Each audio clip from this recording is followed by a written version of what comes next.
Good evening, ladies and gentlemen. Oh boy. How's everybody doing tonight? We got quite the build tonight. This one's for Luke. So Luke, if you're here watching us right now, let me fix this because it's driving me nuts. We are starting this build, sir. I'm going to be running through some of the parts here real quick while I put my gloves on. But overall, this is a beastly build with a tad of RGB. Hey, Noah, wonderful. Luke, my brother? No, wrong Luke, wrong Luke. Abort! He didn't get his job yet, did he? If he got his job, maybe he could buy a new one, right?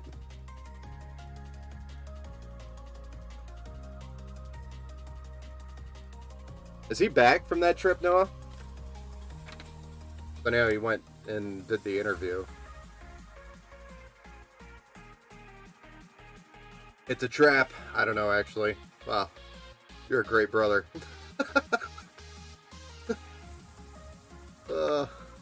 Anyway, we're going to run through the parts list here. And we're going to start building this bad boy.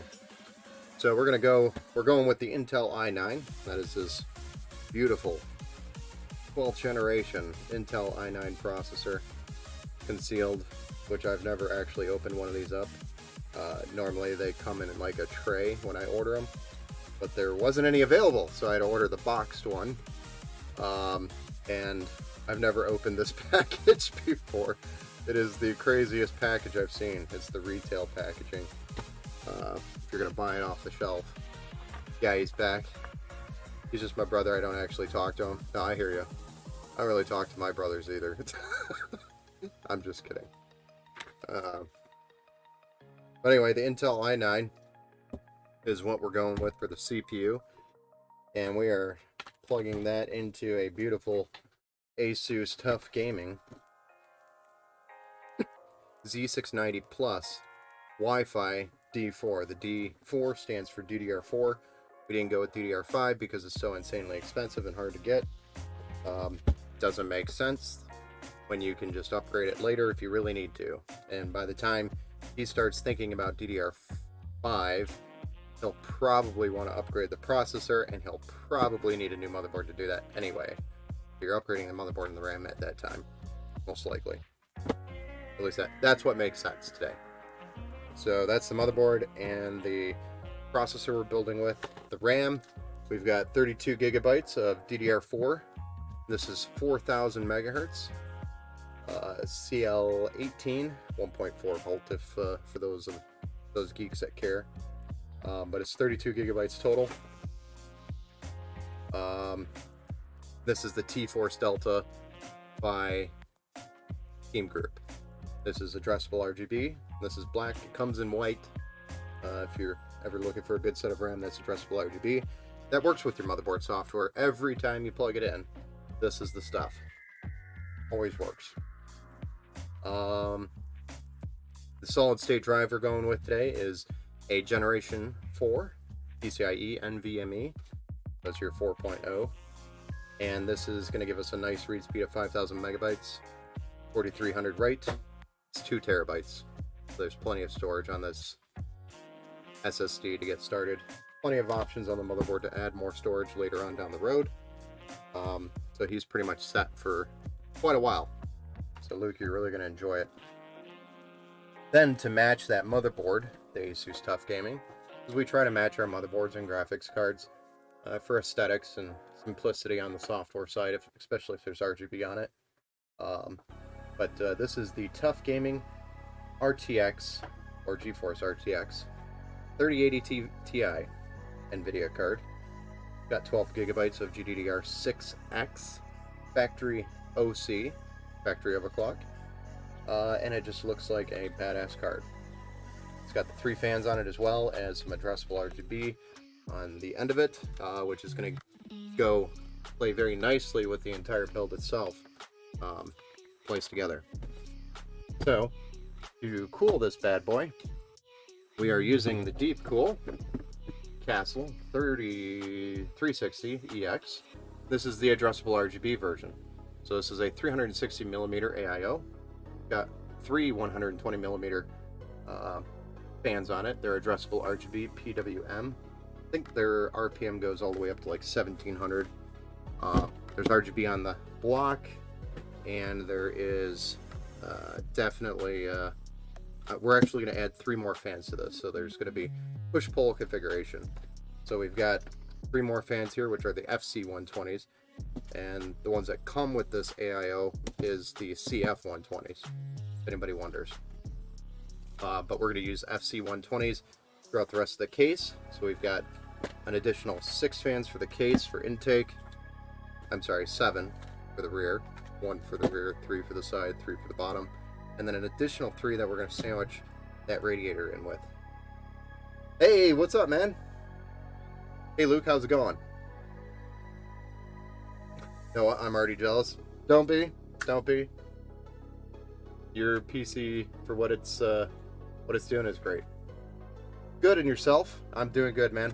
Good. So just so you're aware, Luke, there are some... I am streaming to multiple platforms, which gives you probably the best interaction experience, at least, with... just because I have more set up on Twitch, but I do stream to Facebook, YouTube, and Twitch as well, all of that. So if I'm talking to other people, I try to put the chat on the screen here. I don't know if you can read it or not, but I'll try to read everybody's comments, but they're coming from different locations. Just so you're aware, so there's no confusion.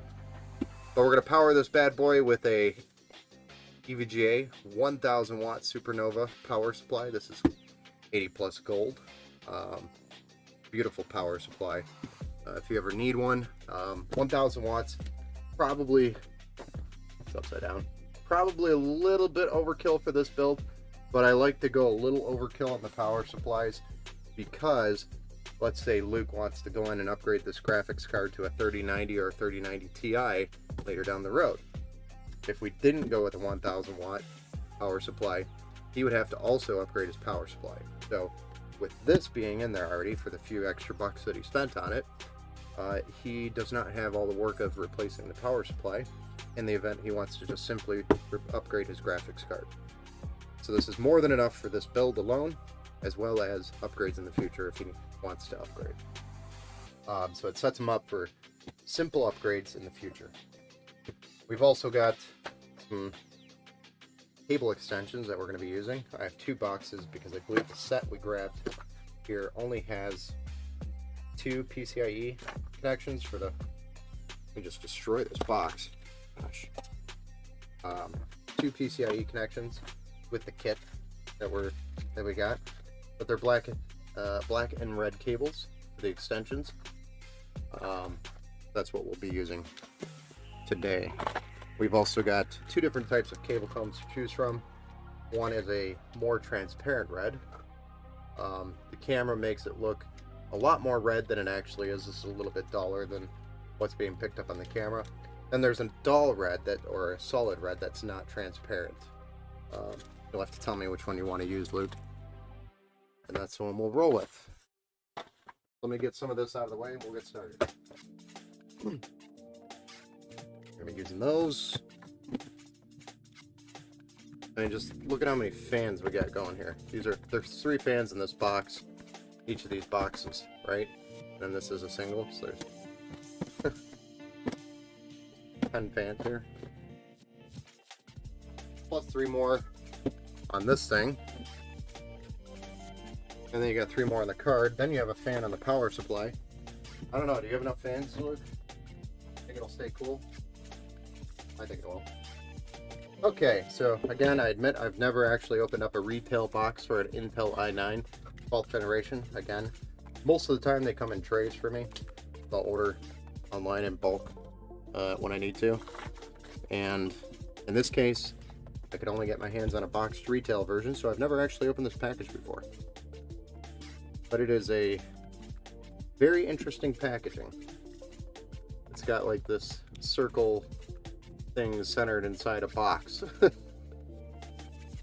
So Oh, I think I'll be cool enough. Yeah, it'll definitely be cool enough. So this opens up. Very crazy, like Intel's designs on their packaging are always crazy. And then you have this gold coin, which is very interesting. And this actually just twists open, and there's our Intel i9 12th generation processor.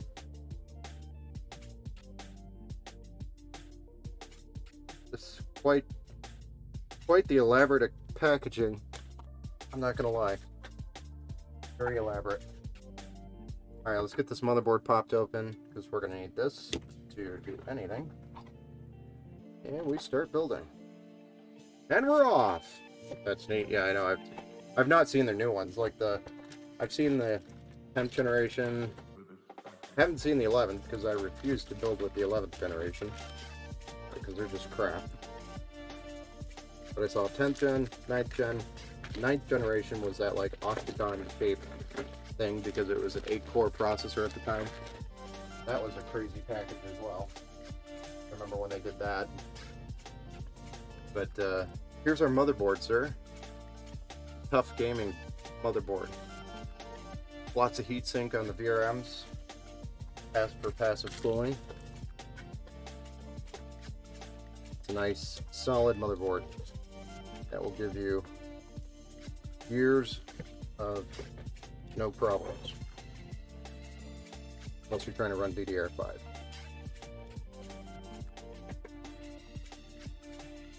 Okay, so here's our motherboard. We're going to go ahead and probably just start with the processor since we had that open.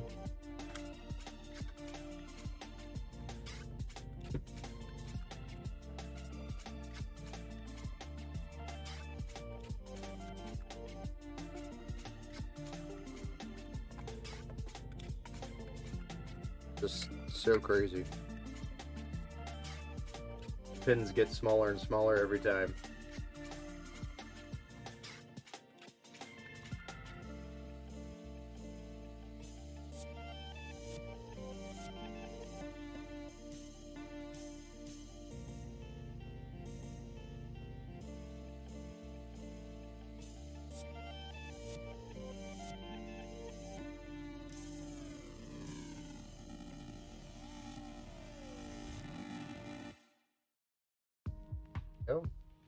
Just a side note, if you have a Intel motherboard, check for this little plastic tubing on the arm that I just lifted up and pulled down, because that is on there.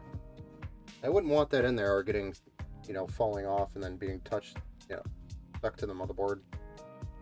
Just look out for it if you're building with it.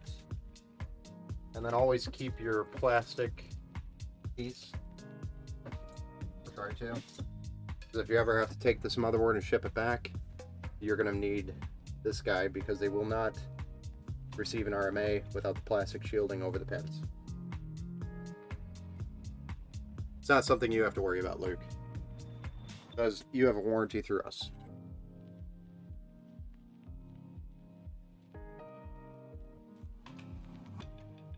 Yes, it's a beautiful motherboard. Lots of options on there for growth and expansion, and what we're doing with it today alone is we're going to use quite a bit on this board, so it's always good to go with a high-end board to start with anyway. That way you don't have to do it later down the road. So here's our two 16 gig sticks, total of 32, 16 gigs each, at 4,000 megahertz, CL18. This bad boy's gonna fly. Way cheaper than DDR5. That's just crazy stupid. Stupid expensive. Okay.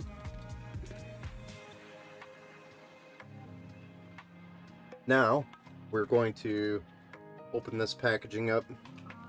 I'd recommend just use a pair of scissors if you ever open one of these packages up, because you're going to sit there for an hour trying to open it. Just cut right through it. Don't cut your solid state drive. but just open up the packaging, pull your SSD out, and that is ready to go in. But we're going to lift this heatsink off the M.2 slot. 2 screws that hold it down. Then we can just lift the heatsink away. I've also noticed that on the newer boards they've moved the connection to the left side of the board instead of more towards the center, which is new. They didn't used to do that. Also, a new feature that I've been noticing on new boards is a little twist peg. Instead of little M.2 screws, you have this little twist peg here, which you can remove. But this will lock the M.2 drive down rather than using a screw. So new, probably saving them a few bucks somewhere, or it's just simplifying it. I'm not sure. The peg just twists. Now it's locked on. Now we're going to remove this peel off the thermal pad here, which is going to touch the top of the SSD and help with passive cooling. Pulls the heat off the SSD away from it.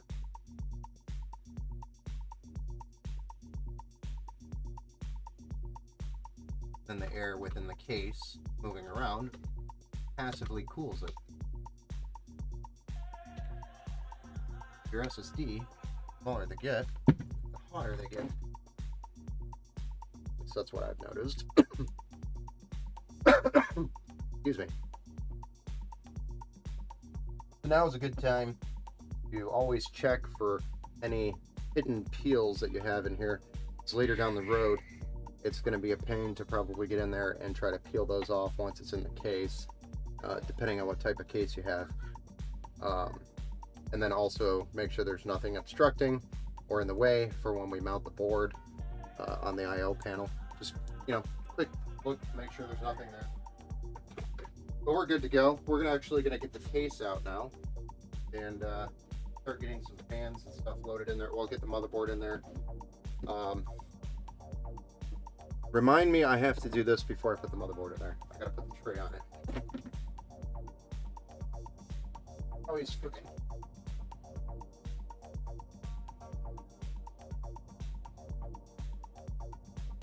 I don't know.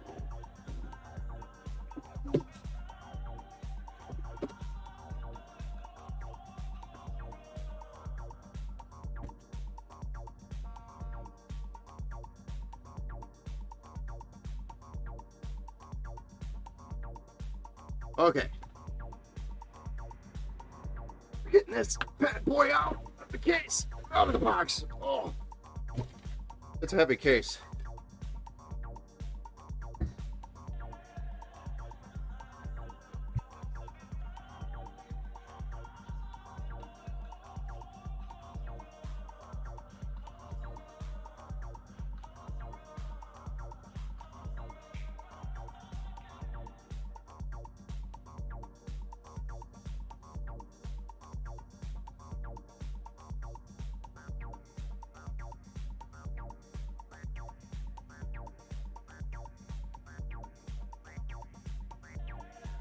It's a beast of a case, sir.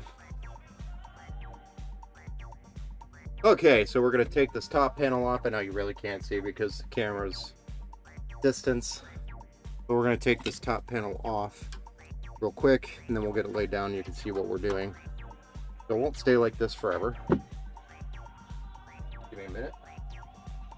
Get there. Then I got 2 screws for the glass, because they like to add 2 screws here.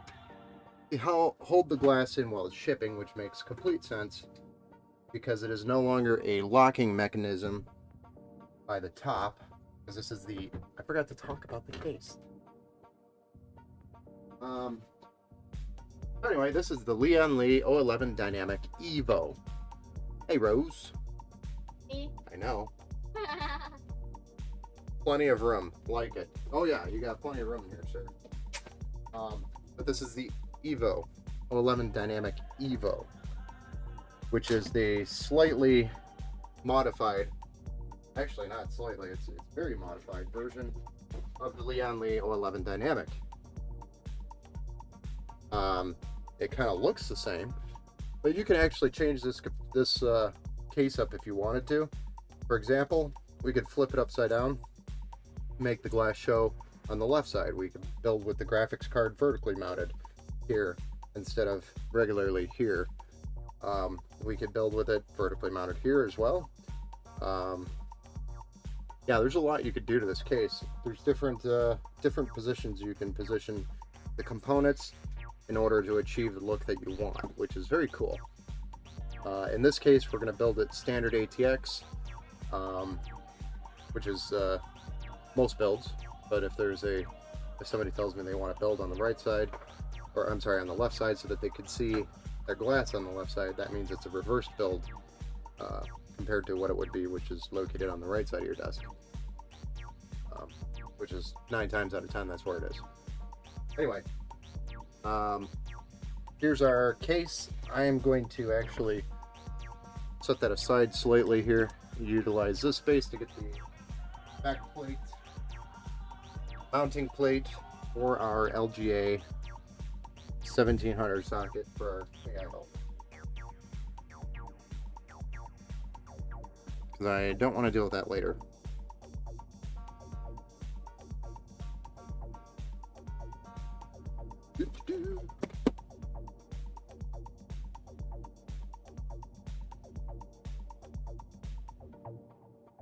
Wow.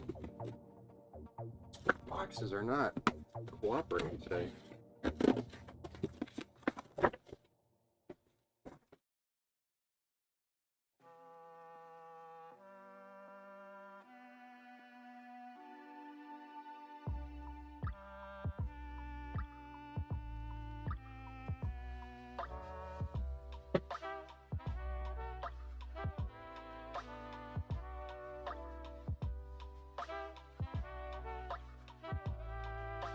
We've just been fighting with the boxes all day today, I feel like. Wow. Time that I've been working with boxes today, I feel like it's been an uphill battle. Oops.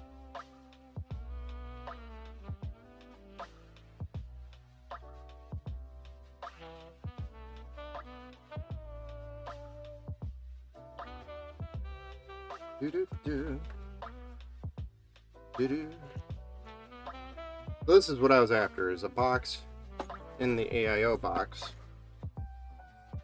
that has the brackets for this socket, because once I put it in here, if I do that, it's got the cutout to reach back there, but this hard drive case is there, and it's a lot of extra work, so I'd rather just get this in there right now than have to deal with it while it's in there. Just makes it a little bit easier, not by much, but just a little bit.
We've got the bracket there, but I do want to make sure.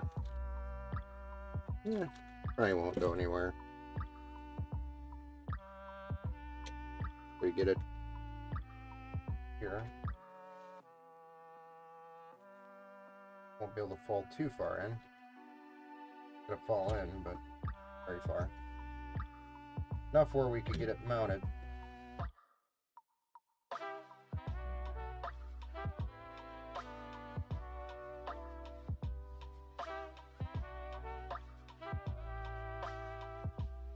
So now we got 9 screws to mount this motherboard.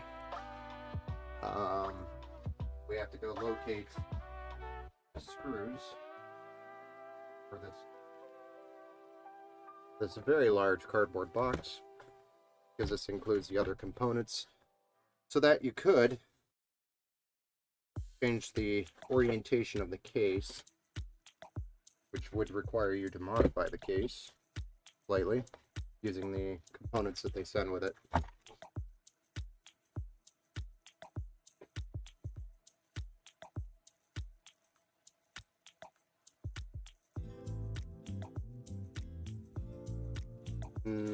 Ben, I want you to know this is the perfect background while I'm doing homework. Oh, nice. Feel free to drop in anytime I'm building.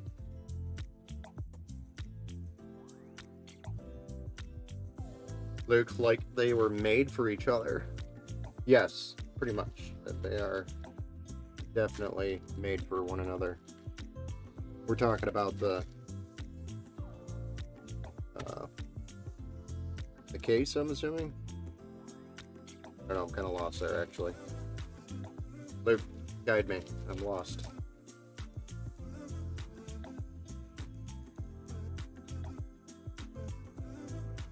Now I'm just trying to locate the screws that we need to use, which I think are those.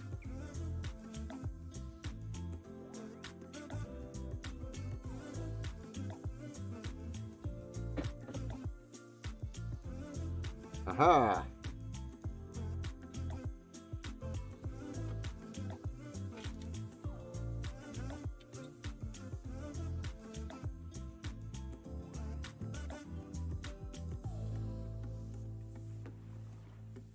Forgot the screwdriver was demagnetized or something I was doing earlier. Oops. Case and motherboard. Oh yeah, like man, once you see this build completed, you're gonna be like, man, everything just flows so nicely. Once you see it, once you receive it, it's gonna flow so nicely for you. Looks, I promise it looks way better than what it does here on just, you know, the stream itself. In person it looks way better. Unless you have my eyes.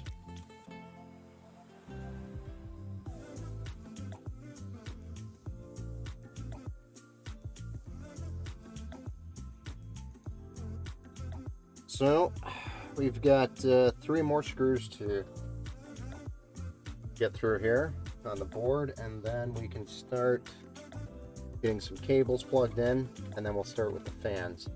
I like to do the cables prior to doing anything like fans or anything around the motherboard, because sometimes in some cases when you are plugging the cables in after you put the fans in, you'll find that it is more difficult to get your fingers in some weird places, and it will feel unnatural. So we are going to try and get our cables plugged into the motherboard where we need them first before we put those fans in there, which are going to go here, here, and our radiator up here, and the last one right here. So intake down here, exhaust on the top, and another intake here on the rear. All this air is going to come in from the bottom right onto the graphics card, and this fresh air from the sides, it's all going to go out the top through the radiator, and it's going to be nice and cool, keeping that static pressure and moving that air very nicely. So it's going to have a nice wind tunnel, so to speak. So cables, let's deal with the cables. So we can flip this bad boy over now. Now that the motherboard is secure, don't really have to worry about things falling off. And we're going to take this plate off, get to the cables in the rear.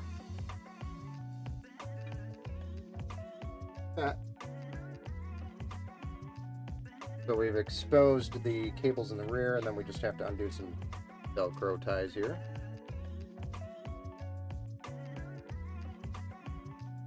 Lian Li ships their cases like they are gold.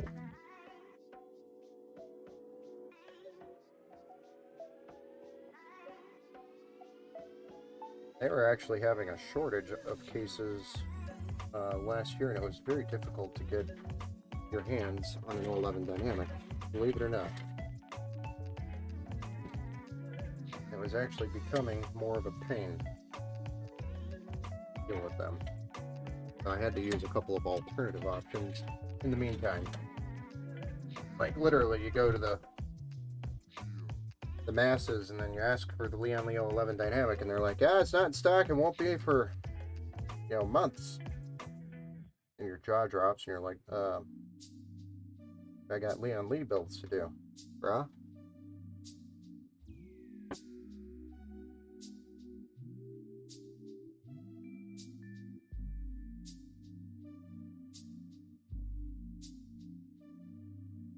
Right now what I'm plugging in is USB 3.0 here, which is coming from the back through the slots here, and then plugging it into their respective connections here. This one's USB-C, this is USB 3.0, and now we're going to move on to running the HD audio connection, front panel audio. So if you look on the case here, this wire is going to be, where to go? Oh, sorry, it's on the bottom. Forgot it's moved. Your HD audio connection here. That's what we're plugging in right now, which is just a simple cable, this guy, that we're going to run towards the bottom of the motherboard and locate the HD audio header, and that's where it's going to plug in. You really only plug in one way. There is a notch pin. You can really only plug this in one way. You can't really get it wrong.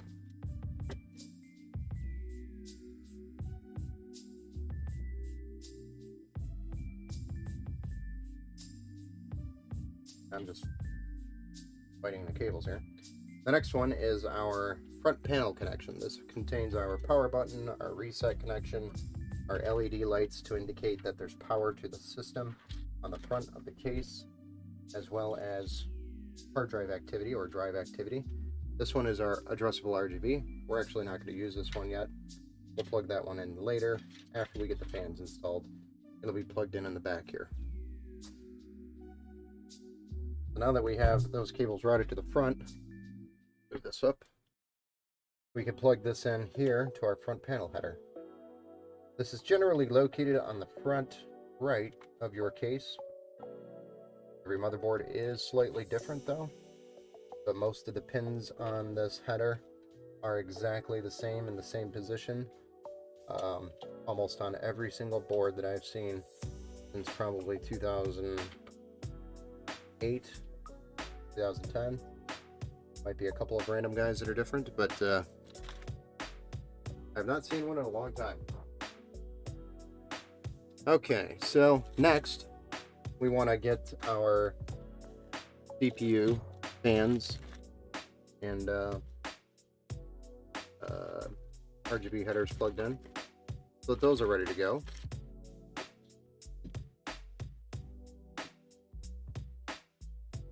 And we are going to have to fight or deal with some cable management here. I'm going to pull this down so we can see what we're doing, but we have a couple of headers up here. One of them is going to be labeled CPU fan. That is going to be what runs the fans on the radiator. I like that front ports are on the bottom. Yeah, they're also on the bottom, so you can move that. You can actually physically move that if you wanted to move them to the top. There is a port on the back side that will mount to the top, and you can change out the bar, this top bar here, this one right here. You could change that out and put the ports on the top if you wanted to. You could put them on the top, you could put them on the bottom. There's a lot of crazy new things you could do with this case. I love it. I think it's great.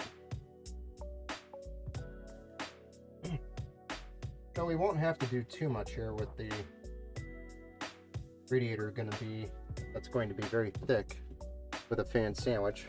But I'll just run this here. Normally I would run this down underneath the motherboard and off the side here, but because the radiator sandwich, radiator fan sandwich, is going to be so thick, it's going to cover up most of this.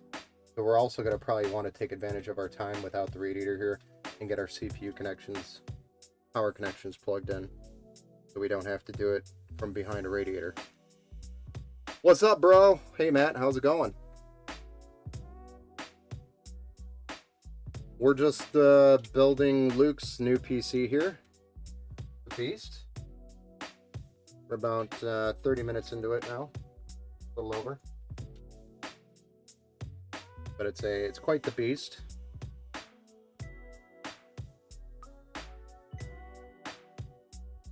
We're just talking about this case and kind of how to run some of these cables.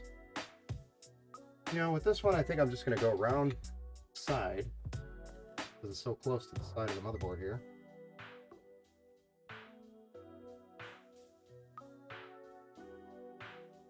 And just mount it this way.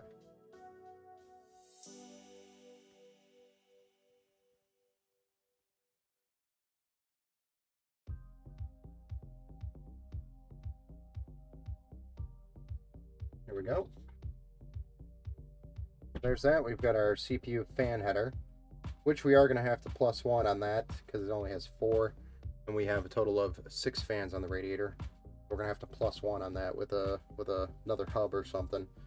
And then we have our addressable RGB for the top fans. That'll be what lights those up. The bottom header down here, addressable RGB, will be lighting up the 3 fans here, and plus the one here on the side. So there, put a few RGB heads on this. What's up? Alright, so next I want to get our CPU connections completed. There's an 8-pin and a 4-pin option on this board. We're going to fill both of those for overclocking purposes. So I'm just looking for our CPU extension. There's one. Then I'll get the other one. But basically what this is going to do is make it a lot easier to plug these in now than later after we put that large radiator fan sandwich up there. Then you don't have to deal with smashing your fingers and all that other fun stuff.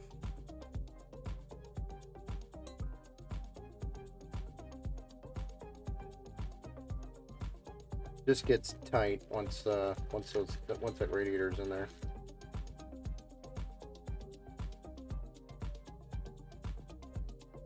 There we go. There's option 2. Those are both 8-pin, but they do split up to 4 pins, so you can use them. Put these over there. And actually, I do need my cable com. Did you want to use, Luke, the transparent or the solid red? I know they pretty much look the same. Like Sith themed build. You wanted red, right, Luke? Red? Solid red or transparent red? I think red means solid red.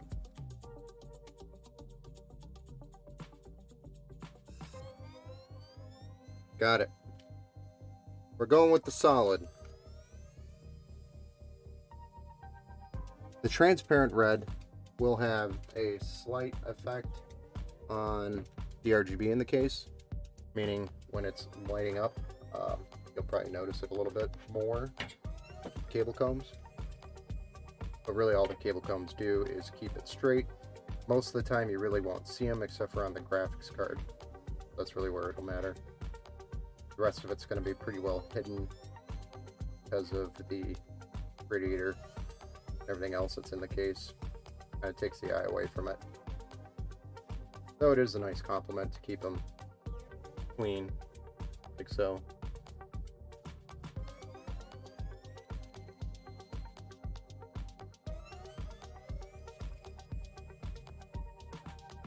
I'll run this right here. This is our 8-pin. Again, this is probably going to get real smashed up in here tight with that radiator fan sandwich in there. So we're probably going to have to do one of these, come around this way like that. You know, I might just put another one on here actually because of that.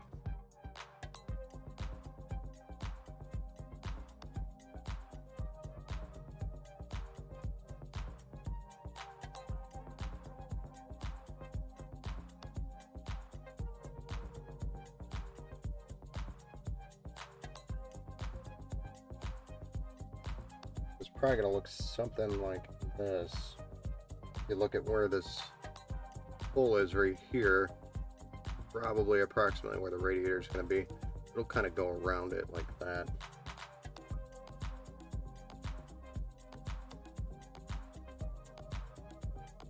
Can't remember which one.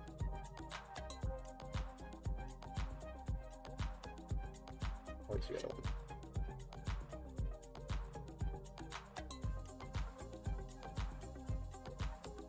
Oh.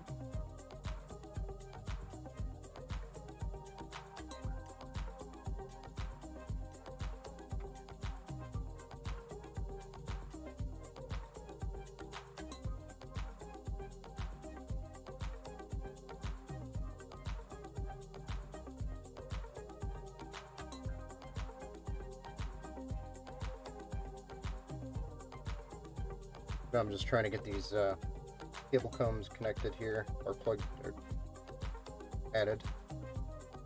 Gotta find the right verb here. That way it looks nice and neat, as it should.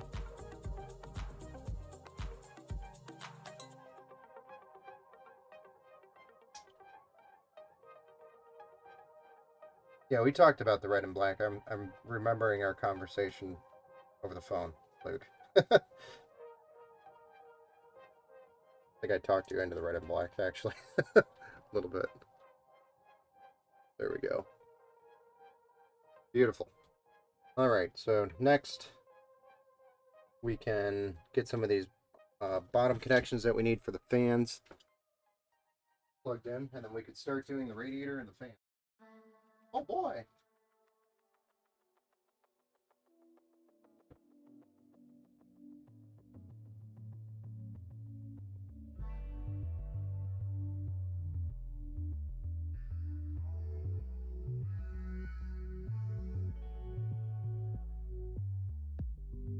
You didn't, I'm glad.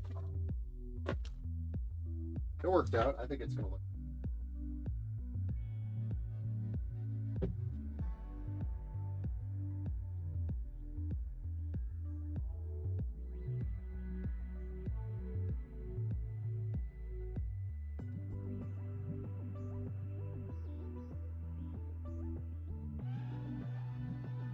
So this is a bundle of, another bundle of wires that we're going to be throwing in here. This is going to be a daisy chain for our lower fans and side fans, etc.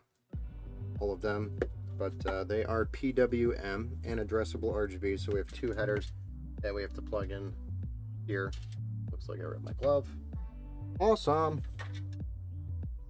So we have two headers that we're going to be plugging in down here. One's going to be the fan and one's going to be the addressable RGB. Actually, you know what? I'm going to go around further.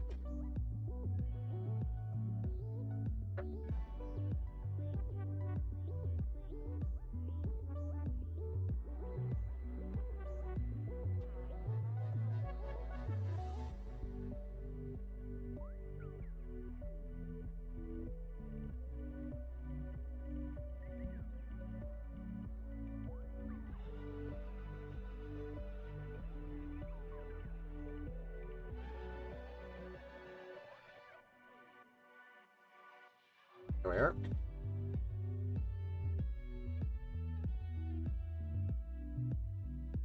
Then we have one more set down here anyway.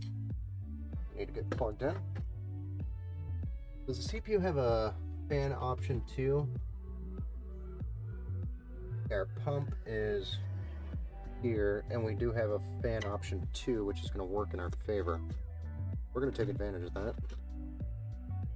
instead of getting that fan hub bigger on the CPU header, we're going to use option 2, and then we're just going to set them to run together for the fan, for the flow, then the flow. Yep. BRB, no problem, Luke. If you want me to stand here as if I am paused, I will stand here as if I am paused. JK.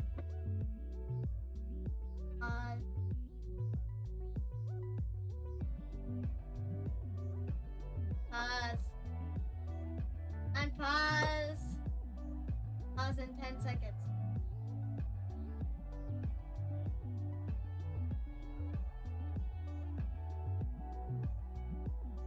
My daughter's sitting there telling me to pause. Ah! Ow.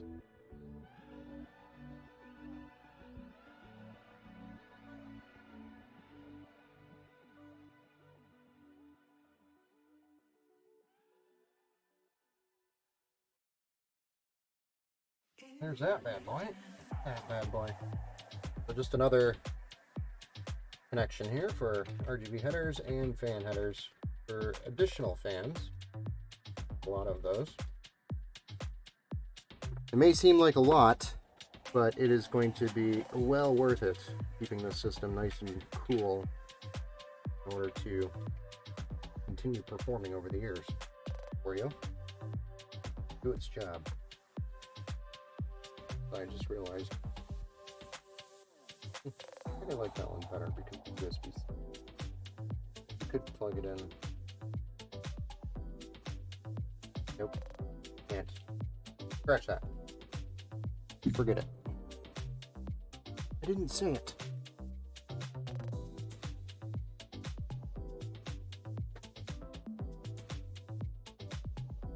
Okay, I think it's fan time. What we're going to do is stand this bad boy up like so, and we're going to work with this area here. What we're going to do is take the tray out. Another nice thing about this case that the 11 Dynamic doesn't have, but the Evo does, are these trays, which makes installing radiators and fans much easier. So these trays will come out. You mount the fans to the tray, and then you mount the tray back to the case with just a single thumb screw. Much easier to manage than your typical 4-point screw mounts on the case, which is what the original Dynamic had.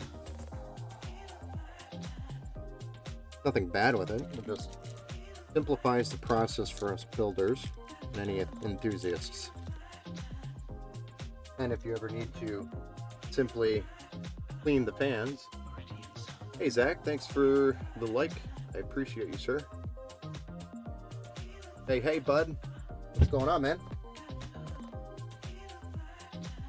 Are you guys stopping by on Saturday?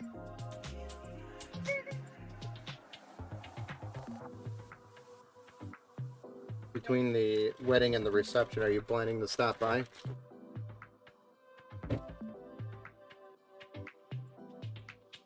Not that anybody really cares about my life. Right here on the stream. By the way, guys, I have a wedding I'm going to, or at least the reception that I'm going to make it to. Because I had a last-minute build come through just today that needs to be ready for somebody from Alaska. He's flying in from Alaska, and he's picking it up on Saturday. So he needs me to have the build ready on Saturday. I'm going to be rushing a build this weekend, or this week, before the weekend here. I have to go get the parts, have it built ready to go by Saturday. It's actually very stressful. Not really. It'll be easy. But it is quite nice build. Nice of a build. I'm not going to stream it because I'm going to be literally just pounding that sucker out. And, yeah. Dude from Alaska, and Power Gaming Computers is going all the way to Alaska.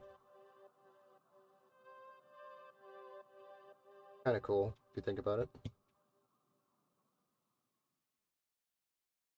My first one going to Alaska, anyway. Looks like a moment. My wife walks by, probably rolling her eyes. What? I said you probably walked by rolling your eyes. Me talking about Alaska and how proud I am.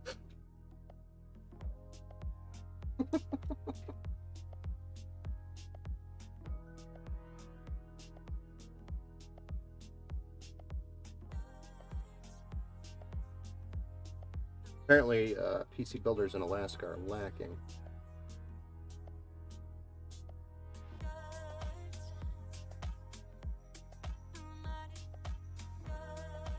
They probably do more gold mining, or mining in general, there, anything else.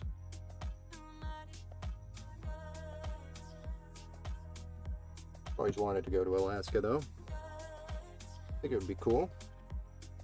Not in the winter, though. Might die in the winter. Wasn't made for that stuff. Live here in Michigan.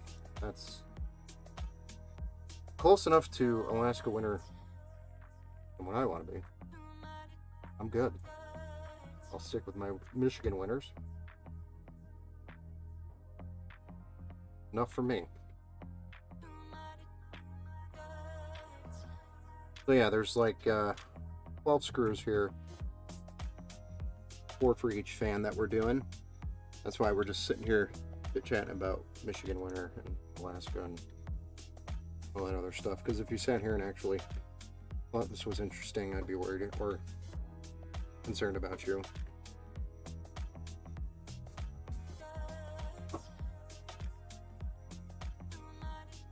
I mean, it's interesting, it's fun, it's probably satisfying in a way for some people, but here we are.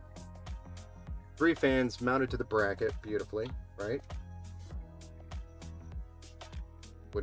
Doesn't spin when my fingers are on the fan blade.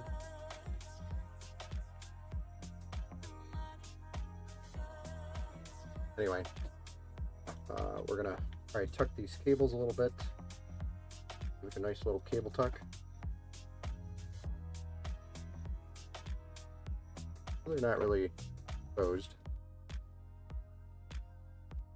And you can see the daisy chain system with the FC120s, which are nice because you don't have to deal with the crazy amount of cables coming off of each fan. Generally, with most addressable RGB fans, you'll have 2 cables coming off of each fan, which creates a ridiculous amount of wires running around in your case. But this simplifies it and cuts the number of wires in the back down to a very small amount. So it's a lot nicer. What kind of build is Alaska getting? So they're not getting as nice because it's actually a custom build specifically for crypto day trading. So they are going to be day trading cryptocurrencies. They want to be able to run like I think it's like 4 monitors, or I'm sorry, 8 monitors, 4 for each video card that we're putting in there. And with that, it's really not, it's high CPU. So it's like a Ryzen 7. Gosh, I'm just drawing blanks all over the place right now. Hold on, I'll collect my thoughts. Ryzen 7 5700X. It's 32 gigs of RAM. DDR4 on an X570 motherboard, and that's going to be kind of like yours, AIO cooled, just not as big. It's a little smaller. It's 240 millimeter instead of 360, and that will have a 1 terabyte M.2 Gen 4 SSD, as well as an RX 6600 XT, which is an AMD card, but it supports the 4 monitors per card. So it's got plenty of monitor support there. That's what he needs. Is 4K screen resolution across 8 monitors. Pretty crazy big setup. I had to replace my gloves because these ones are just ripping like crazy. I don't know why, but guess I've been a little rough on them. Anyway, we've got bottom fans mounted. So it's not as, insanely powerful as yours. Yours is more driven for gaming. So it's got the much bigger video card on it. And also a little bit newer CPU.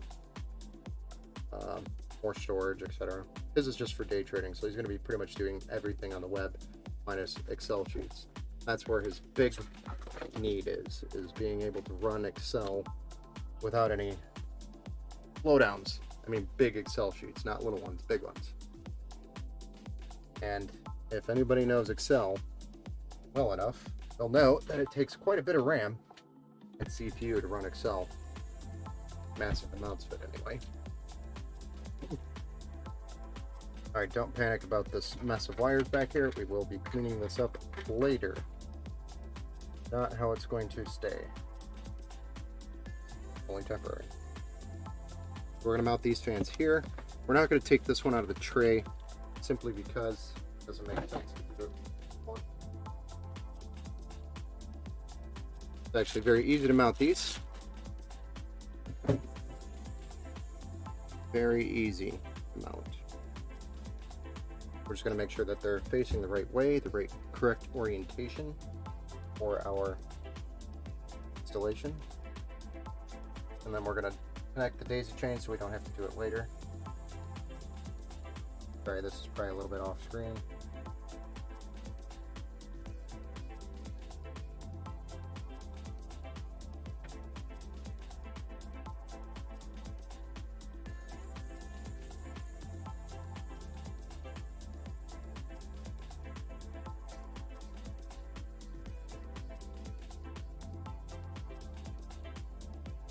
Oh yeah, then I want this.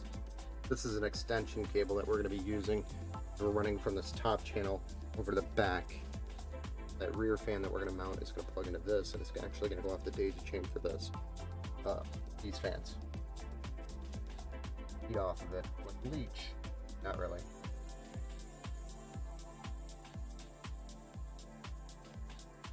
You know. There's that cable. So now we're going to start with the bottom fan. So let me get my screws ready here. Bottom fan. And work our way up. Because we want to get them as low as possible. Since the large fan and radiator sandwich is going to be at the top. Right?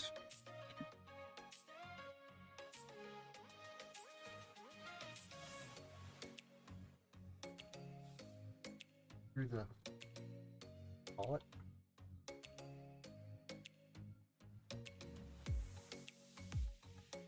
What games do I play? Right now, honestly, I've been playing a lot of PUBG. I used to play a lot of Call of Duty, actually with Noah, who was on here, and Zach. Used to play a lot of Call of Duty with them. My after hours or downtime. That has gone to a minimum. Once they took the snipers away, at least in Rebirth, so that was literally the only game mode I could handle after they changed the maps. Apparently we have a flying here. But after we changed the maps, they changed the maps. Rebirth was really all I could handle in Warzone. And then they took the snipers away, and that kind of just really, I just like sniping. I'm that guy. I'm kind of like Stone Mountain, I guess, in a way.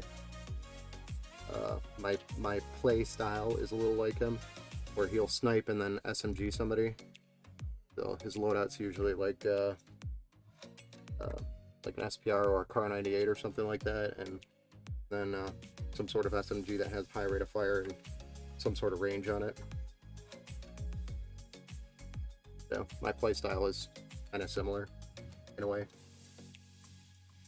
But once they took those snipers away, I couldn't do it anymore. I hit headshots and it wasn't a knock, and then I get frustrated, and then I was like, you know what?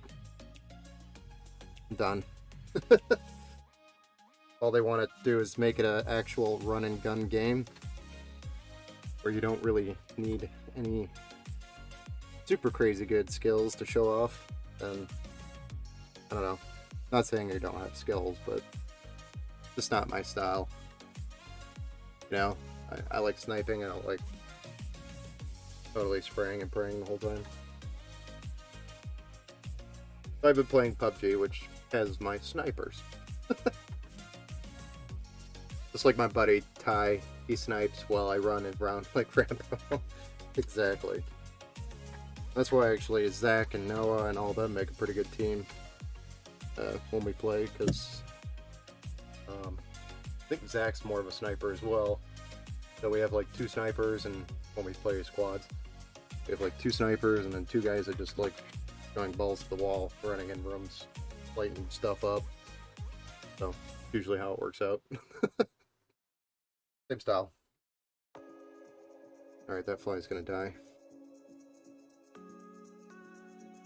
I don't know if you're seeing him on the camera, if the camera's capturing it. Not sure if the FPS is quite quick enough, but it keeps flying by here and it's driving me nuts.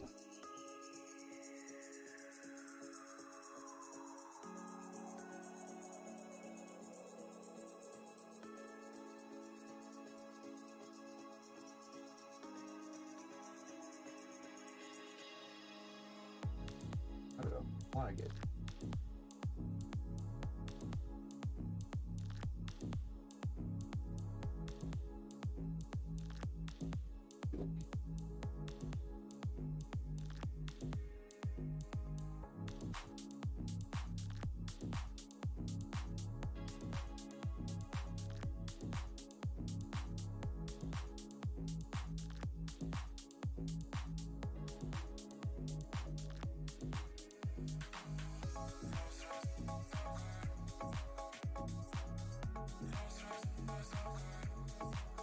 Okay, so that's pretty clean. Seems like my build. Yeah, he seems like my build too. Yeah. Oh, for sure. Excuse me. So we've got side fans and the bottom fans installed, so it's starting to look like a PC, you know? Now really all we got to deal with is a radiator, graphics card, some additional power cables, a power supply. Then we're going to power this bad boy up and see what she does. See if I built it right. Just kidding. Hell yeah. Alright, so I'm going to lay this down right here over to the side a little bit, and then we're going to kind of use this area over here just to get the radiator laid down here and then get the fans mounted to it. We have a lot of fans to get added here, get installed. And it's going to be a little bit of a tricky install because of the radiator fan sandwich. We are going to put the bottom fans on first.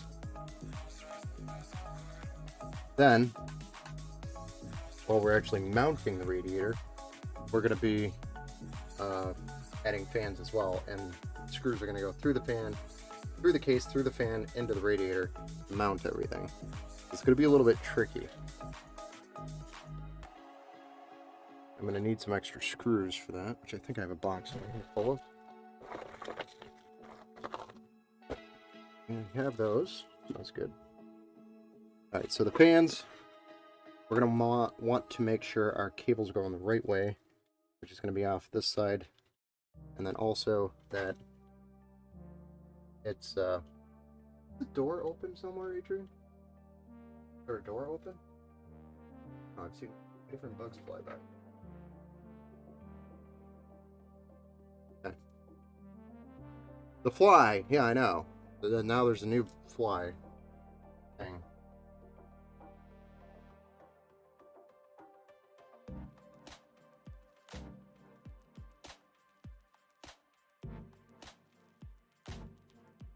It's flying behind me, isn't it? Like right here. I think it's screwing with me now at this point.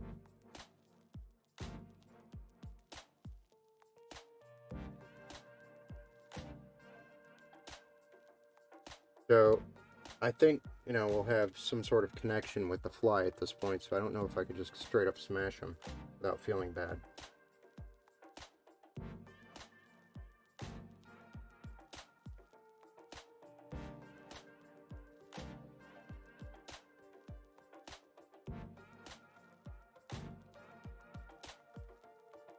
But for the most part, I will survive the fly. Thank you.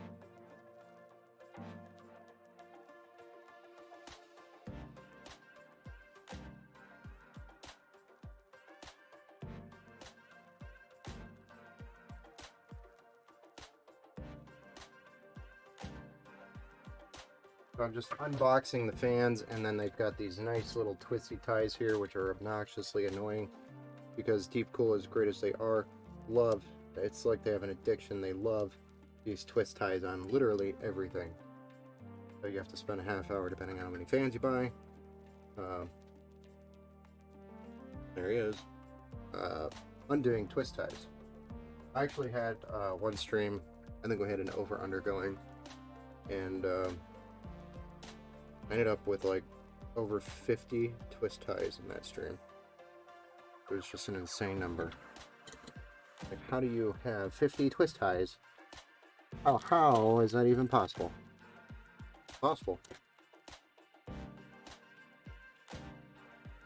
Alright. Now I'm just getting a bag of screws here, which are going to be used to mount these autumn fans. Oh crap. I wanted these ones. No, it's fine. This will work. Fine. Huh? There's a black. Okay.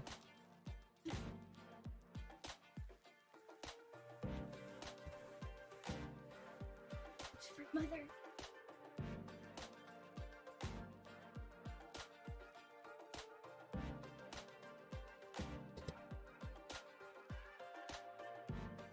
Do do do do do do do.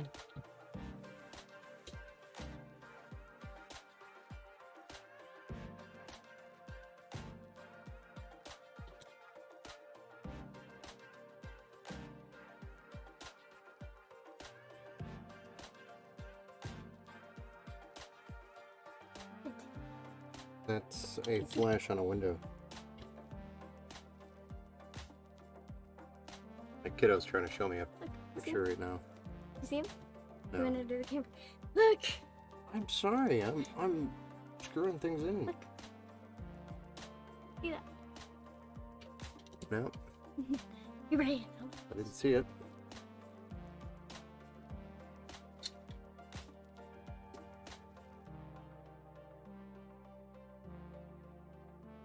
Oh boy.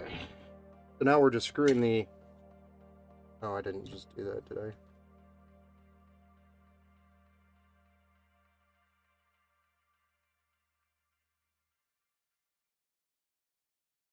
Screwing the fans to the radiator. This is the bottom layer. The top layer is going to be the layer that is mounted the case and the radiator. But it's more so the radiator being mounted to the case, and the fans are just in between, secured by these longer screws that we're using. Same style.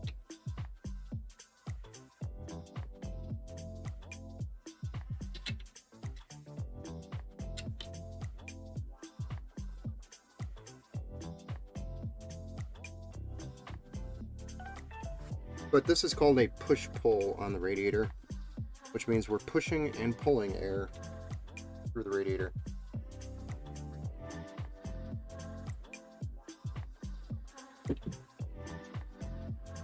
There we go. Got our radiator and our first layer of fans on it. Now we just have the top layer to do, which we will be doing here momentarily. I just want to prep my screws, prep my fans, make sure all that's ready before I deep dive into a situation where I don't have the hands to do all of that. I've got some screws to open up here.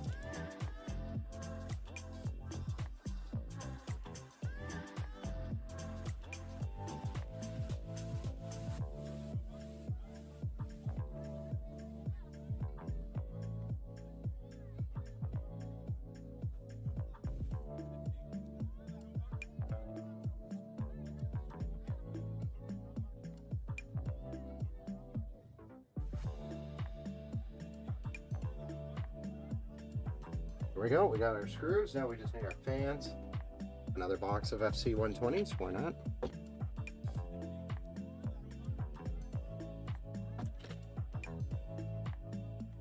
You know, and at this point, starting to feel like Willy Wonka, you know.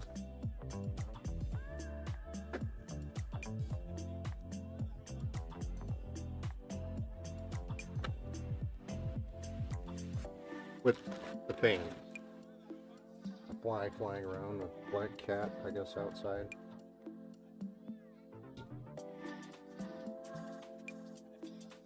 I'm just going to prep these fans. These are going to be daisy chained. They're also going to be daisy chained in such a weird position that I'm not going to be able to get back there.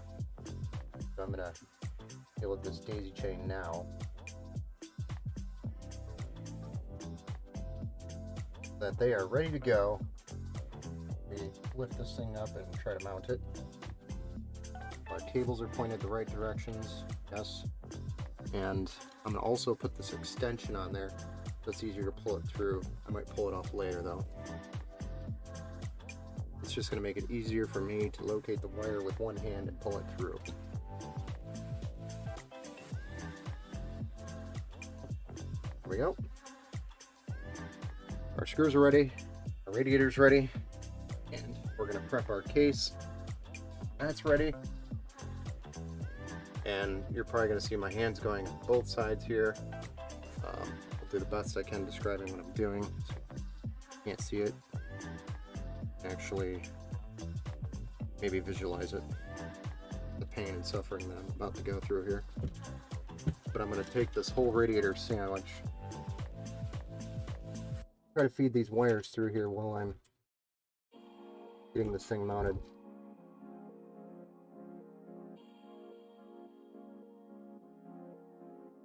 Nice.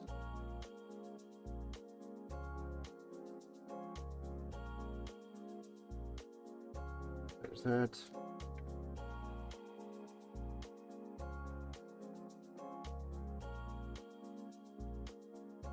Only 4 more cables to go. That's it.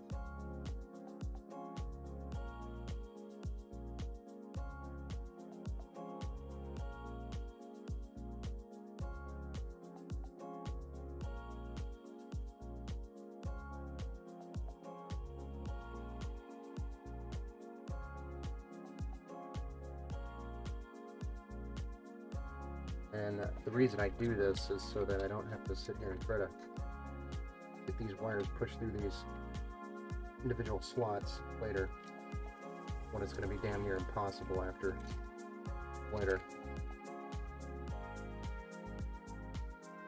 For this orange sandwich going in here.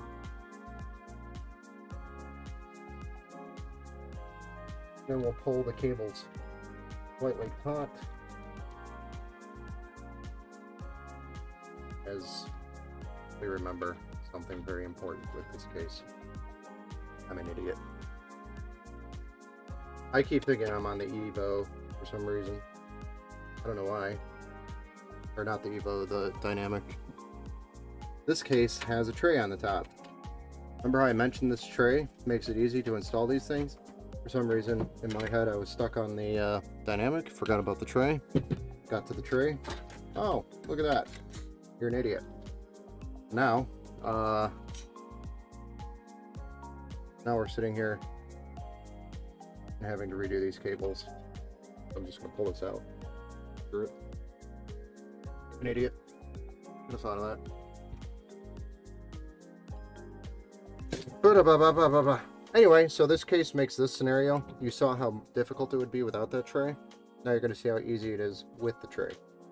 That's exactly why I did that, so you can see both.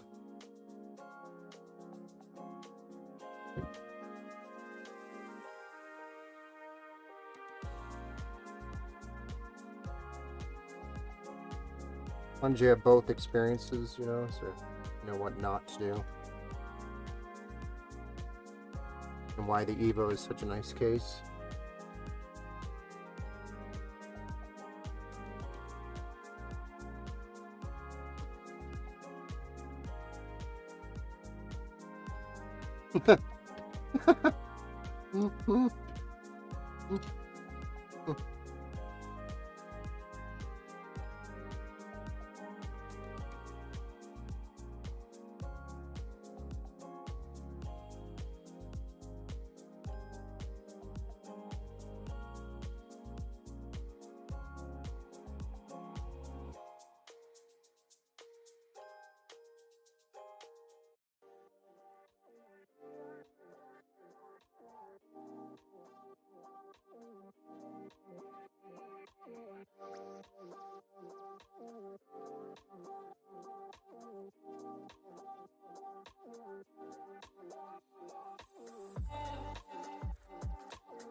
Also, position your fans before you tighten the screws.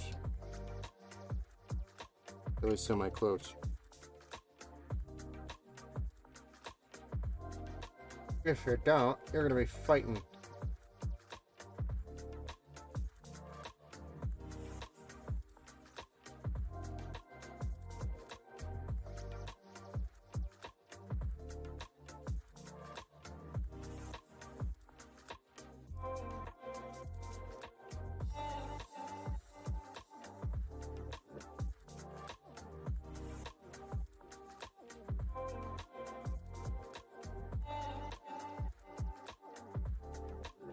Okay. Where were we? Oh, yeah. Forgot I was an idiot.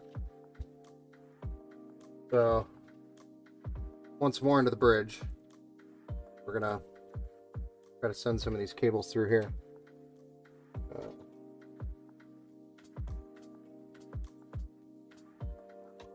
As we hold this, but you'll see that it's going to be much easier now. Simply because everything's going to be just one quick movement. Okay, now this is tangled with that. There we go.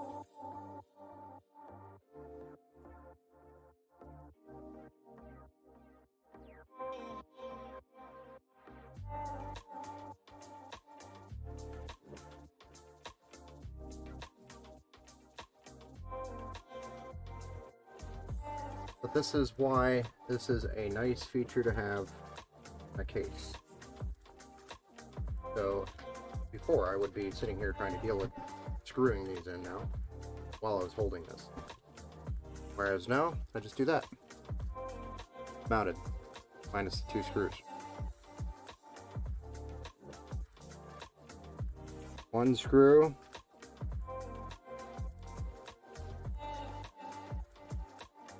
Two screws. Whoever thought of this design was a freaking genius, just FYI. Alright. Radiator mounted. Now you can see the sandwich. Radiator or fan. Oh, case, fan, radiator, fan. Those are your layers. It'll be like 4 layers. It's 3 layers, but the case is 4. Anyway, you can see most of the cables up here are pretty much well hidden. You're not going to see them. These, I am going to try and finagle them to the side, but probably just going to leave them there. It's going to be a pain to get them up and around. Then once we get them here, they're going to be a hazard for the fans. I'm probably just going to leave them like that. Okay, you have 2 screws. Move the IO, and you can get to them. If you ever have to, which I don't think you ever will. Okay. The last fan. The rear fan. Why is there a bug? Goes right there. What I was asking earlier. Why is their door open? Gotta be. Wait here.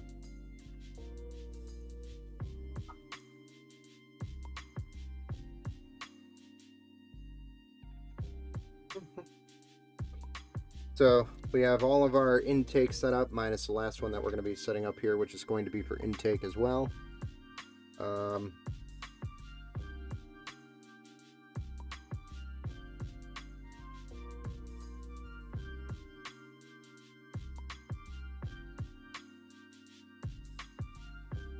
Overall, we're moving along pretty well. We're an hour and 25 minutes in, which is actually crazy because we have more left to do at this time frame. And we still have to mount the CPU block, but I mean, that's not bad. Not bad.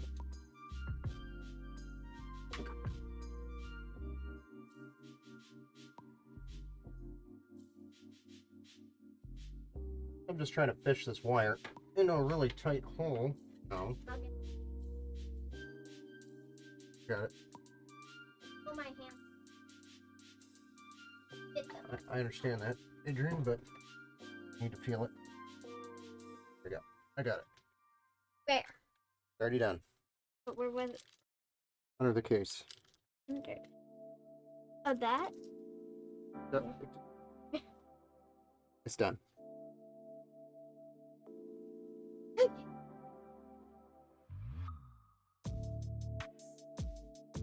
What this rear fan's job is basically to grab any cool air from the outside and blow it directly on the left side or the rear side of your radiator. This will take any cool air from the outside and put it right through the radiator. Very nice. Also helps push the air through the center of the case. You got air flowing here, now air flowing here, and it's all going up. So it brings kind of a little bit of a balance. As well as aesthetics, it looks nicer. Just not a big empty hole there. So is that like 15 fans with the GPU installed? So you got 6 on the radiator, and then you got 3 on the side here, 3 on the side here. So that's, what is that? 6 and 6 is 12.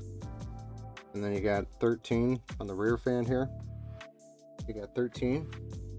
And you've got power supply fans, so that's 14. And then you have 3 fans on the graphics card, which is 15, 16, 17. 17. About 17 fans. That's it. No big deal.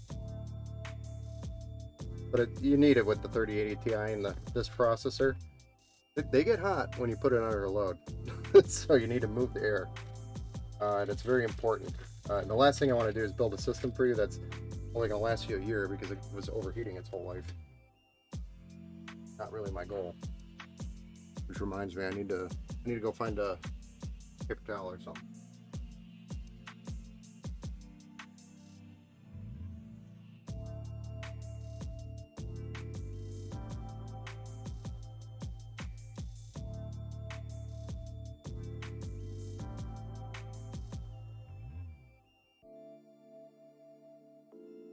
I know, it's just a few fans, that's all.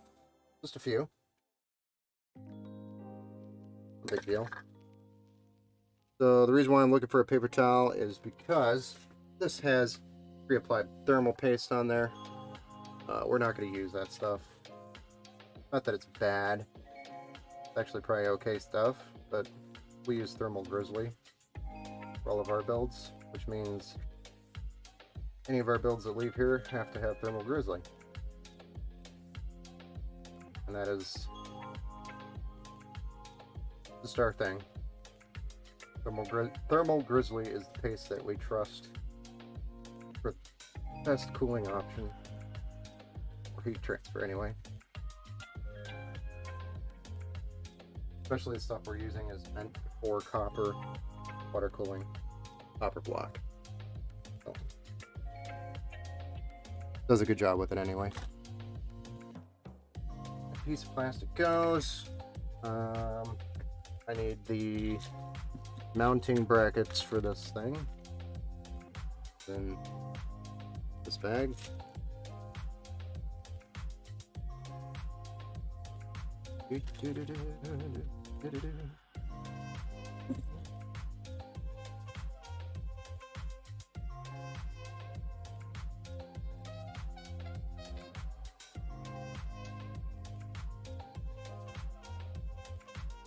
An AMD socket. So here's our LGA socket.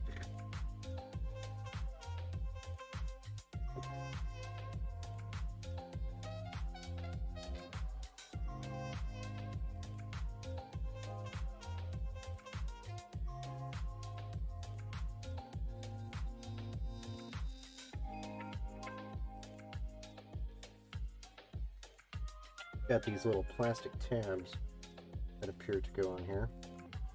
And that's what's supposed to hold it, but honestly, that's kind of stupid.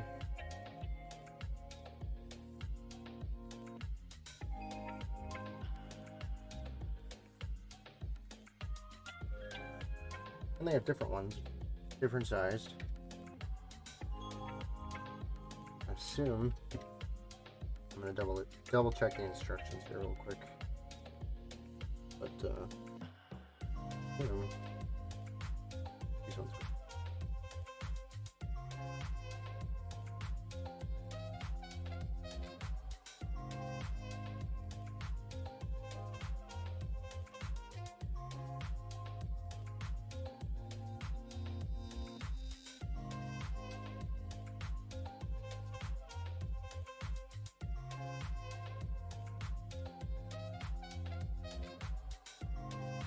Yep, I'm correct.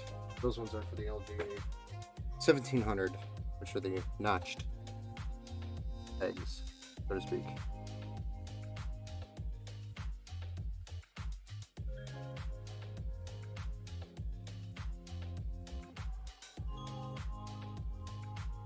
Now, we need to get this mounted. I'm going to mount it like so. The water tubing like on the bottom. Could do it on the side. I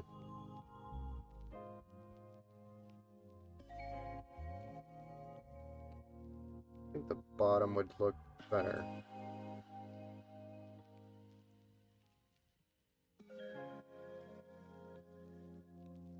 It doesn't really matter because the pump's the lowest portion of this loop.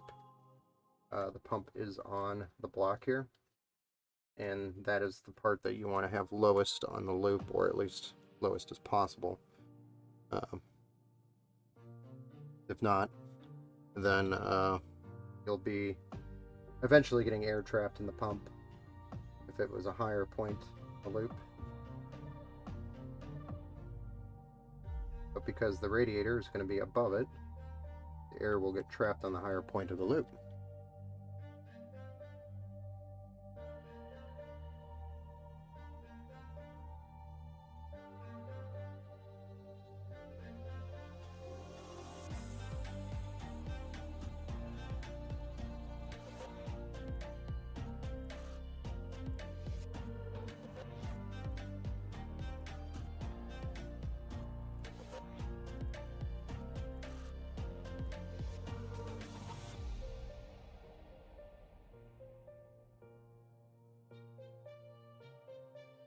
I'm just getting these brackets ready for the socket.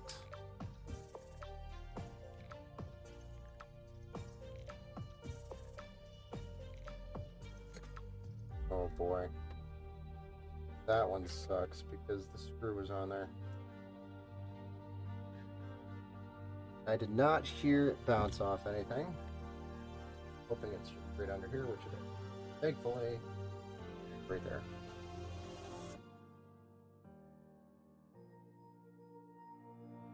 I'm not sure what went wrong there, other than obviously wasn't getting the threads.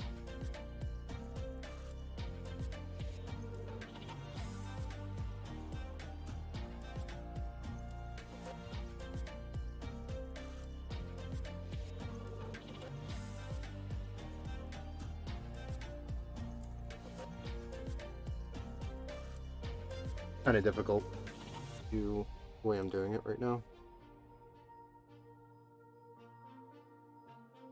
Partially my fault.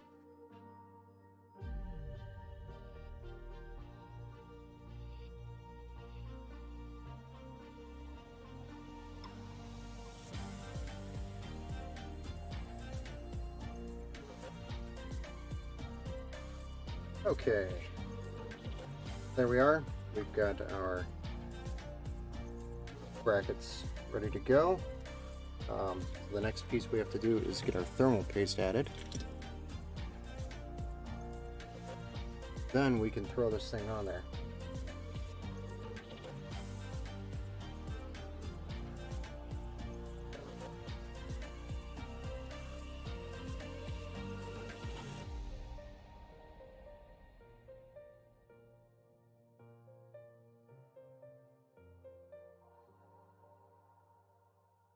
I found that the X pattern with a couple of dots in the larger areas helps with the best spread on these LGA 1700 socket CPUs. So if anybody's doing this, This seems to be my favorite position.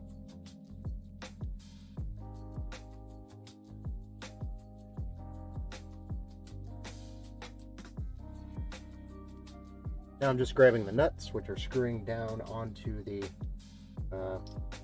studs, which are going through the motherboard.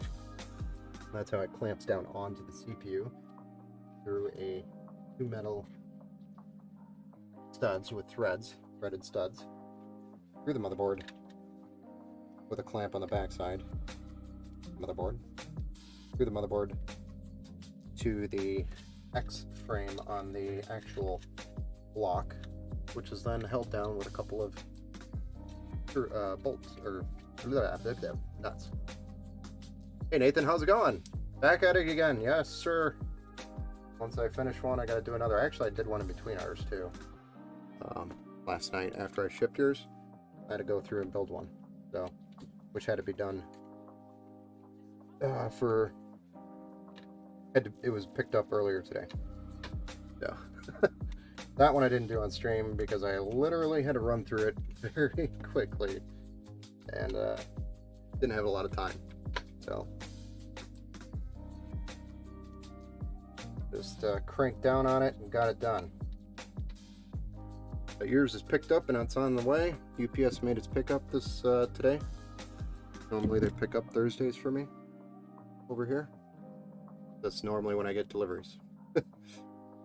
Cheaper to let them take it at least. Right now anyway.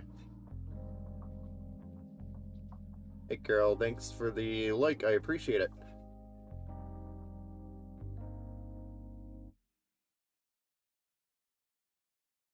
So this is our pump. I don't know how I'm gonna hide this. Maybe I'm gonna wrap around, come back down.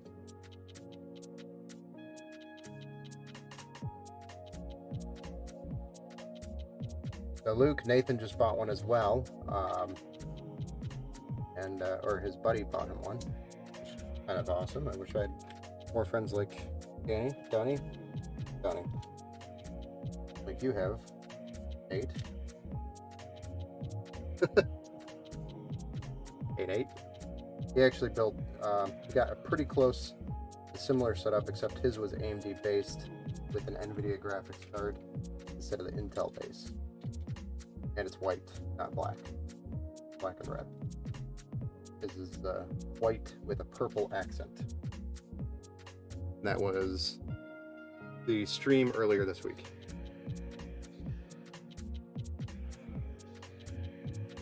But he is going to be receiving his soon. And we're doing yours. Then I also have that emergency build that I have to do between tomorrow and Saturday and have it done for Saturday, which I don't have any of the parts for yet. I'm starting to go into panic mode. It's okay. It's another chapter. So we've got literally almost everything done here, except for the backside. Video card, power supply. Okay, maybe not. Maybe not everything. But we're getting closer. I'm actually going to mount this graphics card. So here's our RTX 3080 Ti. Sorry, Nate. It's a slight step up from yours. You have the, you had the 3070 Ti. This is the 3080 Ti. So there's a little bit of a step up all around on this system, with the CPU being the i9, which would have been the probably equivalent Ryzen 9 for you. And he also has the 3070 Ti versus the 3080 Ti. A little bit different, but almost the same system. In 1080p, they'll probably perform the same though. But if you're playing 4K or 2K screen resolutions, you're going to want the bigger graphics card. That's where it's really going to count. In Power Gaming Computers, do you do this full time? So the honest answer to this question is no. I do not do this full time because there's just not enough builds for me to do it full time.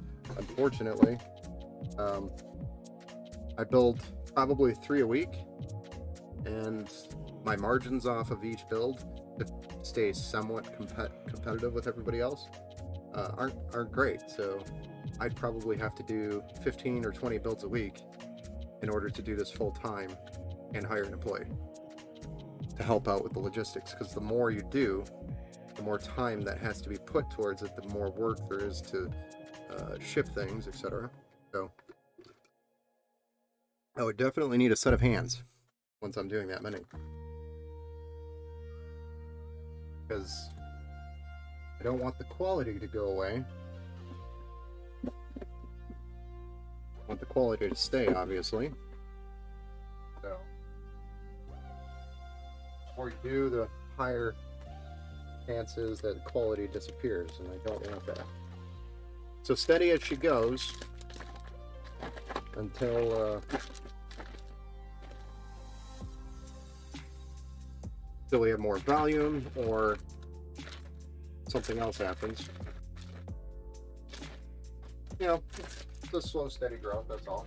I mean, each year, if you look back at where we were the year prior, you know, it's like 120% increase every year. Last year it was actually double that. So we really grew. But the answer to your question, sir, is no. This is not something I do full time. Pretty close to it, though. I'll work probably 5 hours a day for Empower Gaming Computers right now, on weekdays, sometimes on weekends. So I'm probably putting in 25 hours a week right now. And there's more I could be doing. Not gonna lie about that.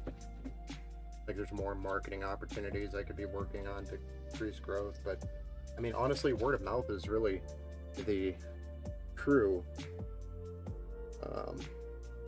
This is your RTX 3080 Ti. Word of mouth is really the true growth, and that's where most of my growth is. I tried marketing on like Google and Marketplace and paying for that. And I dumped thousands of dollars into that, and the ROI was just terrible. I even hired a team to do it that had more experience for it or with it, and again, still terrible ROI. Wasn't worth it. Then you start getting crazy customers that were kind of off the wall. I like good relationships with my customers. I'd rather have that. Oh yeah, I wanted to say, Luke, while we're installing this graphics card is going to show up uninstalled in your system. The reason why is while we're shipping it, this will bounce back up and down vertically, or like this, vertically this way, and it will damage the slot, or it'll damage the pins here on the board, on the graphics card. Doesn't matter how much packaging you throw in here, these things bounce because of the weight of these cards. You know, they're heavy. They've got some weight to them. It just destroys the slot. So we actually take these out of the slot. Hey Adam, Family Ops, thanks for the likes, guys. But we take it out of the slot, and then we'll package them inside the case, inside foam, so it arrives all in one piece, undamaged. So what you will have to do is this process right here, which is you'll unwrap the graphics card, and you'll have to mount these gold pins here.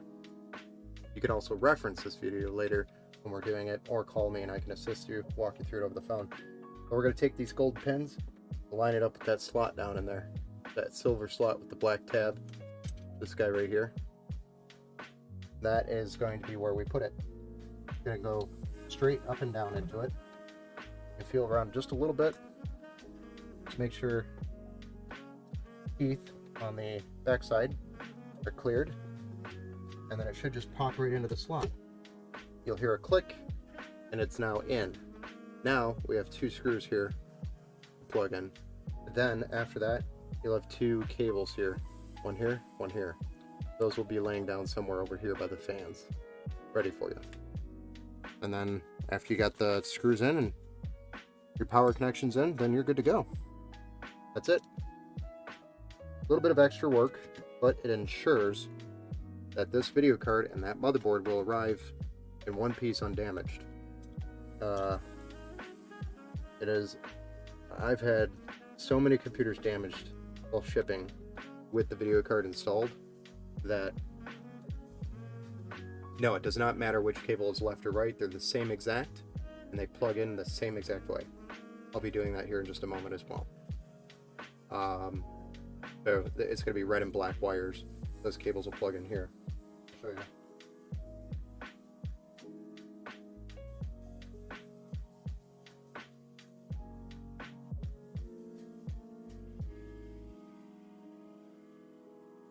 So they're going to look like this when you receive them.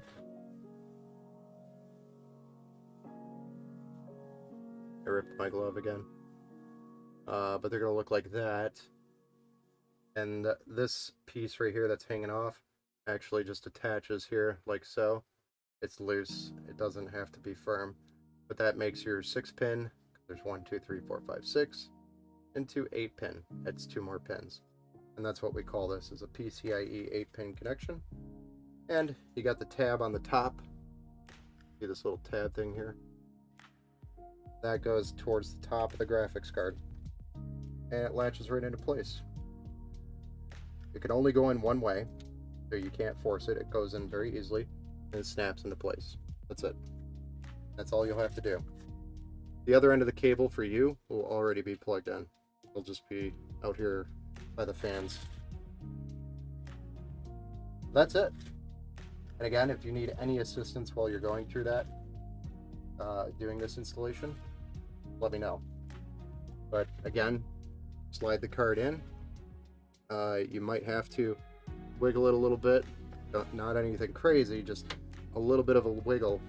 But what you want to do is make sure that these teeth right here clear that hole that's sliding into. So this is part of the graphics card, the backside. These 2 teeth slide into this hole, and sometimes they like to get caught on the metal here, so you can't push it in when they get caught there. So just take a look at that before you start pushing on it. And then yeah, once that's cleared, it just pushes in very easily. You'll hear a click, and then you just got your 2 cables here, and then your 2 screws here, and you're ready to go. Outside of also putting the glass back on, but the glass for you would just snap right on. And there's also a screw if you want to use it for the glass, but not necessary. It's only used for when it's in transport. At least that's what its intent is. There we go. We got 2 cables here. Then we have our 24-pin.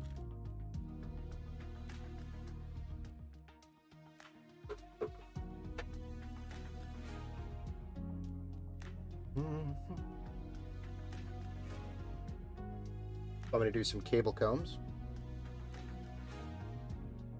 So it's very easy to do, and I'm here to assist you, and I can walk you through it. I can do it blindfolded, so I can walk you through it. Don't feel worried about that. It'll be easy.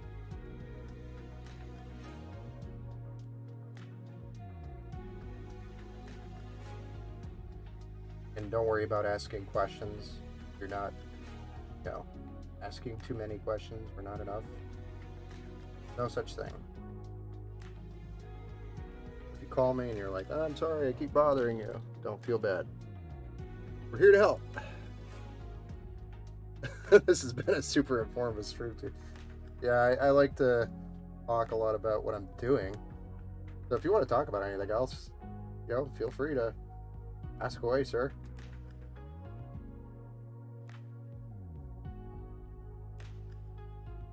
Should know how to build a computer after the stream, dude.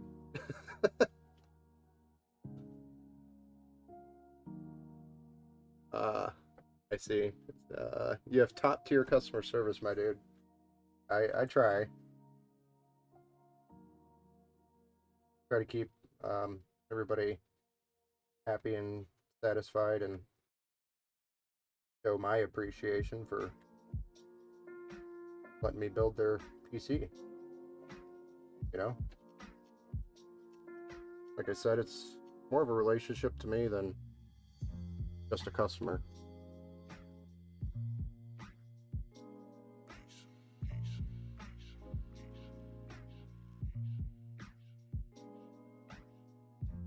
Yeah, if you, I don't know if you like watching Call of Duty streamers or, I don't know what he's streaming right now, because he keeps bouncing around. But he's, Mern is the word, actually streams quite a bit of different games, and he's one of our streamer partners that we partnered with, and we sent him a nice hot rod build to use for his gaming PC. He was struggling. He was a smaller streamer. I think he's grown quite a bit since he and I first met. But for the most part, we have a pretty good relationship. It's fun. He's a pretty cool dude. I'd say if you're looking for a cool dude to watch, go check out Mern is the word. Be linked on my website, on Twitter. I'm sorry, Twitch, as a recommendation. Down below at the bottom of our page. But overall, great all-around dude. Really enjoyed our time working together.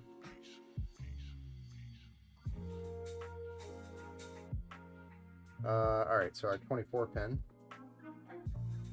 That's these really large cable combs here that we're going to deal with. Then we flip it over to the back side, start dealing with the crazy mess of wires back there, the power supply, and fire it up, dude. That's it. We might be done before 2.5 hours, which would be a record-breaking time for me to stream and build this size of a build. We get it done before 2 hours and 30 minutes. That's power button RGB lighting up and it posts. FYI. Which I know it will. I built it.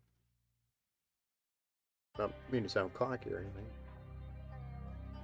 I've only built a few computers in my life.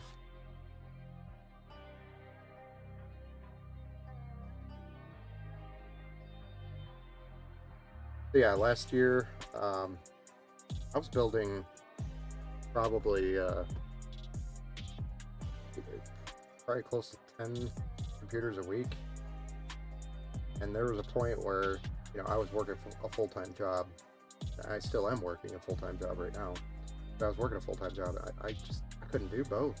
I was literally up building all night long, filling orders, trying to keep up when I got busy like that. And I was also busy with projects at work at the time, so it was keeping me late. I didn't have a lot of hours towards power. And the builds ended up landing on weekdays like every single time.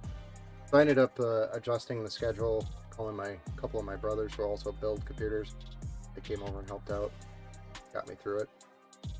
And so yeah, I owe them some beer coming in and helping.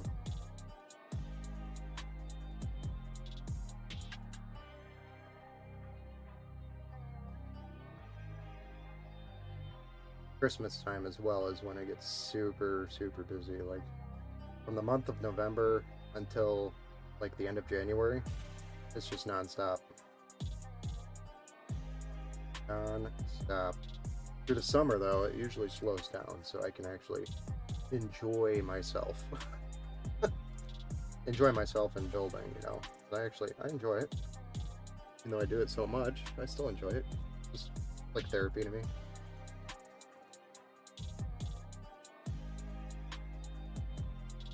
Mind thinking.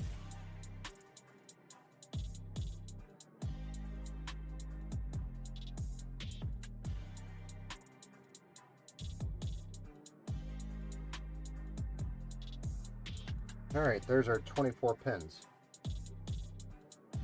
I have to play with some of the cables. Great.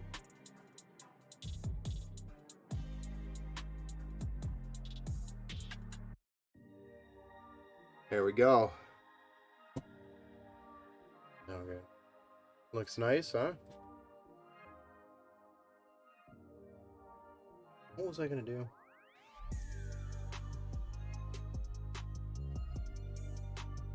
Ah, yeah.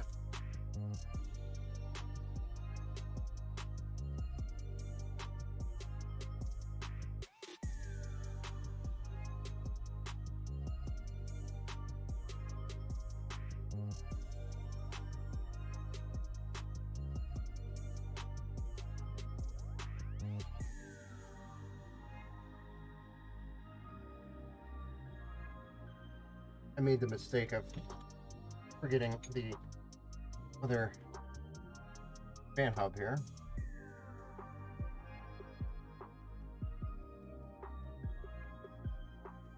You know what? No, it can go on the back side. What am I thinking? We're good. So I think we're actually ready. Flip this bad boy over and get all those small connections and stuff plugged in on the back side, which is mostly just the fans, then the power supply.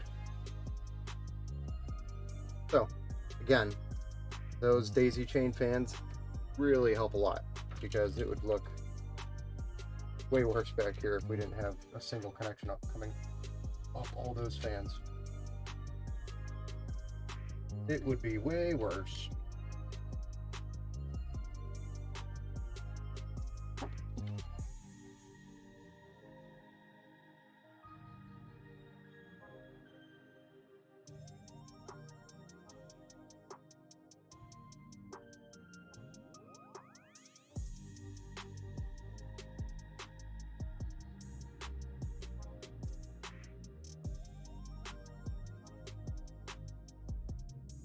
Sorry if my head's in the way.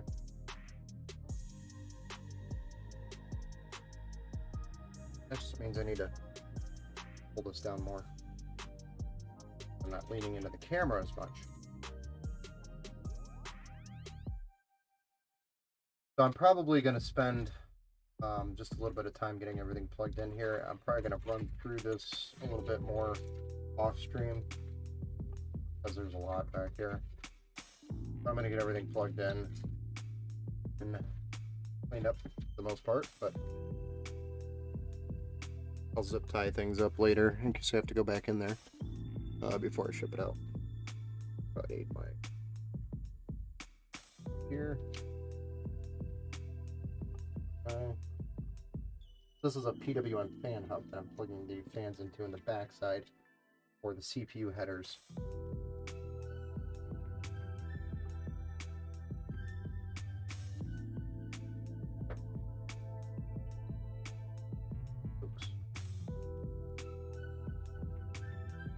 Where is...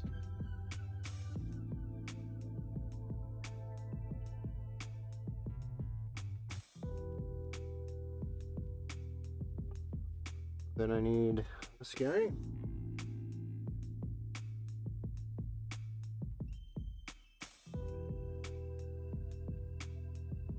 This guy.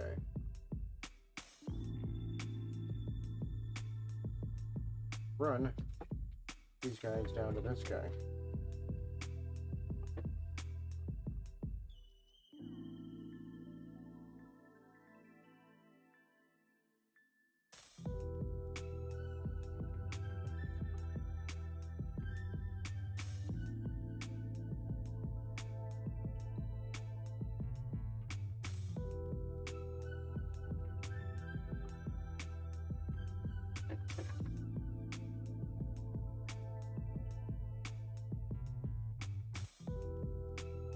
Fan hub installed there. The reason why I did that last is so that, you know, I had the cable length for all the connect. Now I'm just trying to untangle guys. Big tank, that's going here. Ready. It was like pull 1 or 2 wires.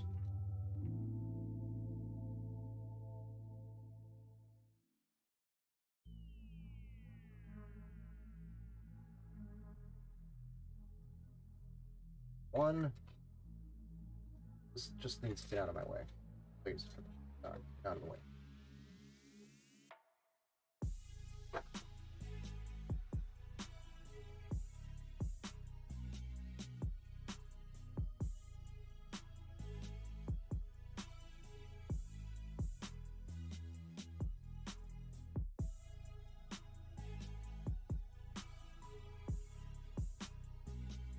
Two.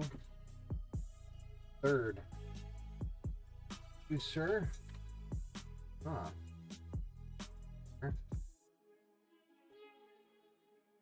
Take it a little bit. Go. There we go. That makes it so all this crap go around it without looking like a tank. But it already does. To deal with that fairly. I need my hub for this Deep Cool RGB.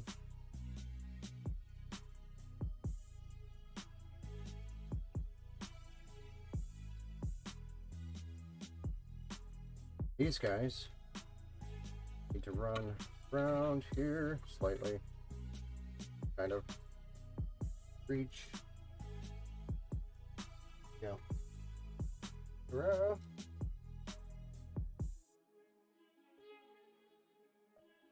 Oh boy.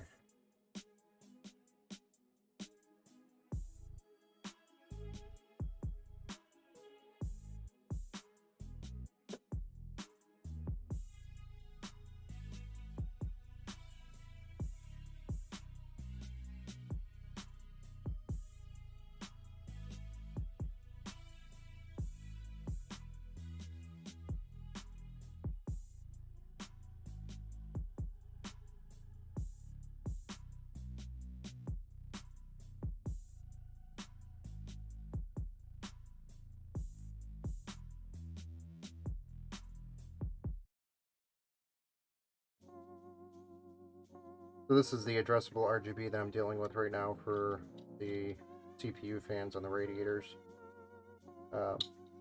This one's a little bit more complicated because the set of fans that came with the radiator slightly different than they're the CF120s, whereas the ones that came for the case that we ordered, those are FC120s. The difference is single connection coming off of 3 fans versus 2 wires off of 1 fan using a slightly different RGB connection. But the reason why we did that is because there's nothing wrong with the CF120s outside of the cables themselves being a little bit more messy. But the cables themselves are fine, the fans themselves are fine, so there's no reason not to use it.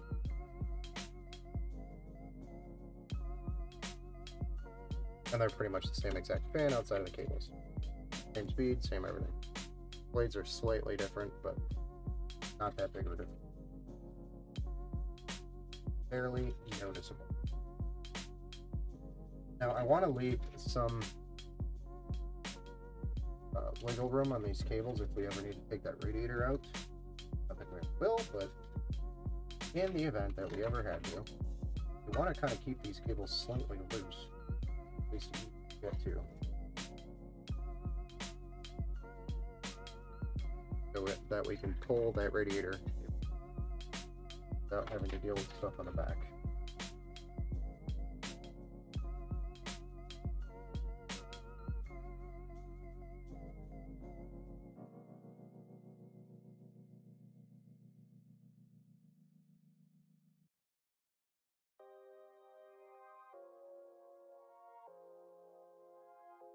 Okay, so the rest of this should go a little easier and quicker now that we've gotten through crazy stuff up there. Right.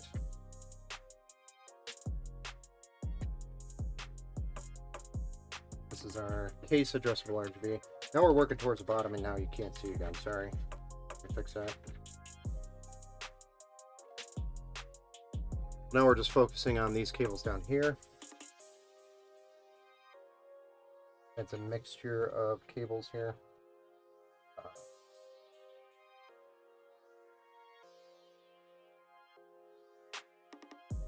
Bottom pan's plugged in.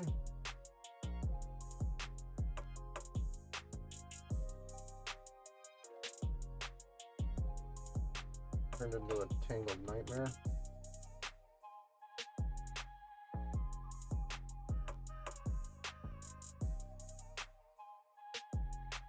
Note, if you have resistance on your cables, don't tug. Sort it out gently.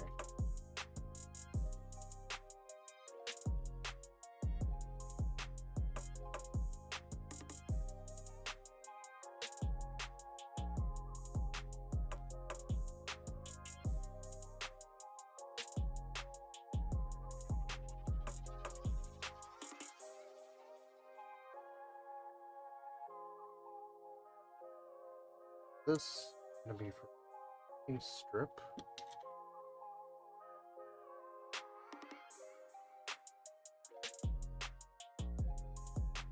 And we're also going to put a piece of tape on it because I will be moving these cables around a little bit and it'll probably pop this off.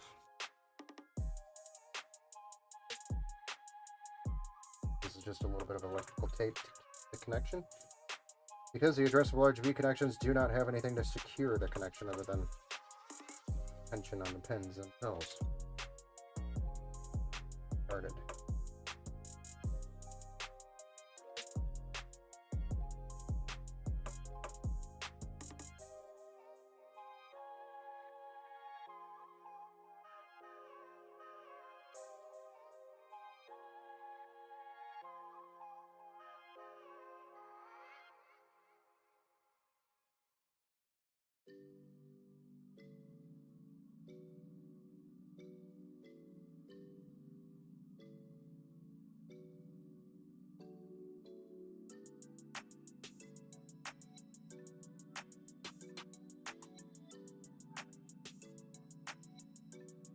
That one's a little bit better.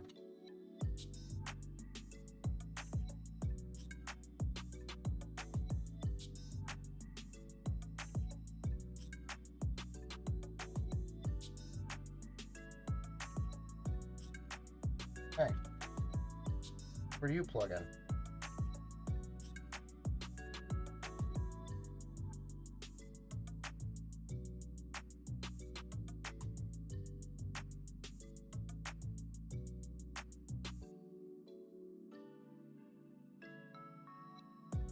Got it.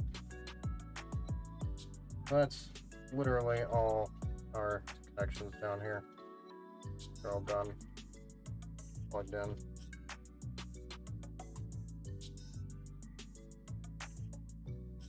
Now we've got to cram a power supply in here. Cables.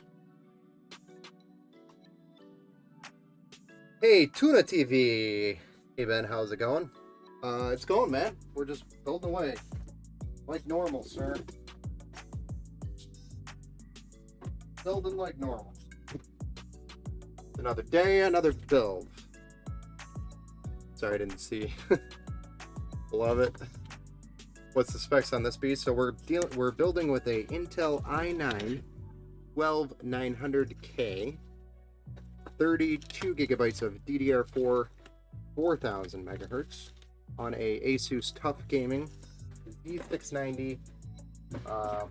It's a plus. Yeah, Z690 plus D4. D4 stands for DDR4. And that's a Wi-Fi Bluetooth board as well. We've got 2 terabytes of Gen 4 NVMe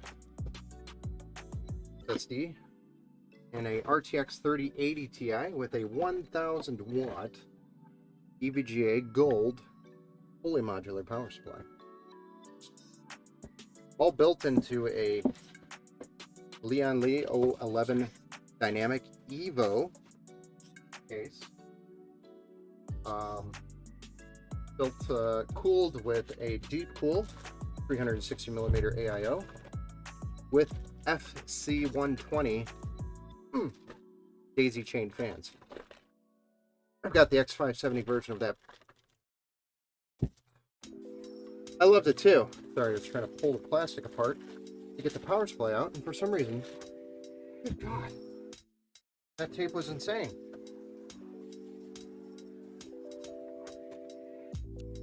Or my gloves again.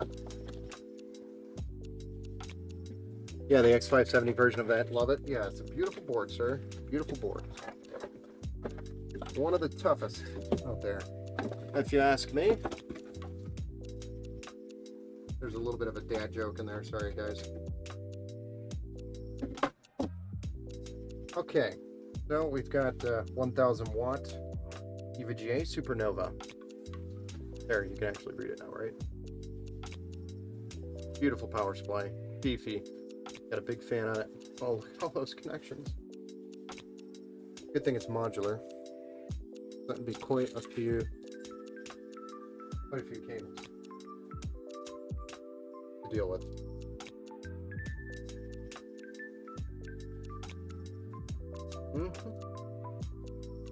I need this one.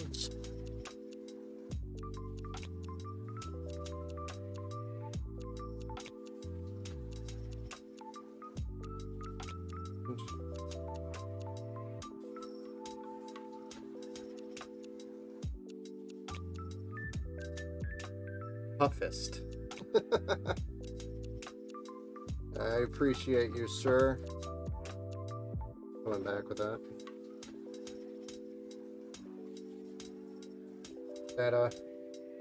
Right now I'm just tracking down the right modular cables that are going to go, or that are going to be used here, so we don't have any extra cables at this point inside the case, because there's going to be quite a few connections here. Because the white tape is what I had on hand. And I wanted you to remember not to pick at your chair. I don't like fixing them.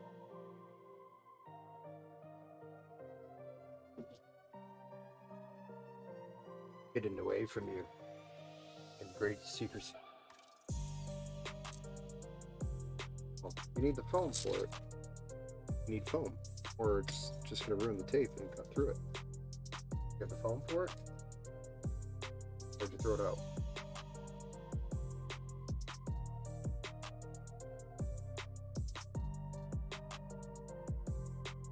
That's not going to work. I need a little bit more than that.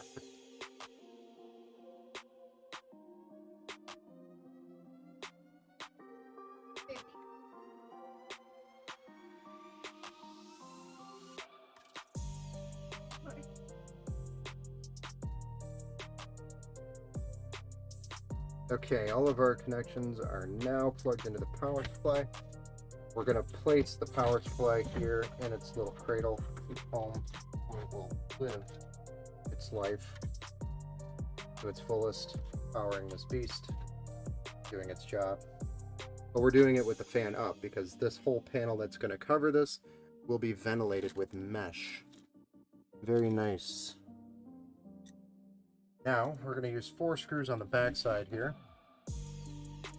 Simply screwing it into the power supply itself.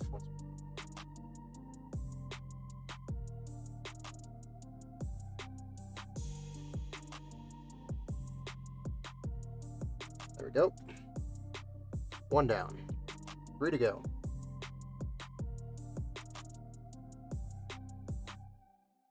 Two hours, 14 minutes. Can we beat the 2 hour, 30-minute mark? Getting it close. Getting it close. Getting close.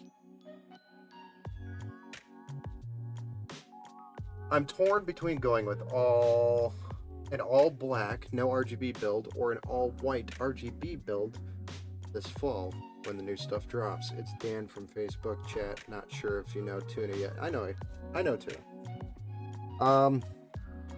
So if cost is going to be weighed into that decision, Tuna, I would say it's not really going to be a difference.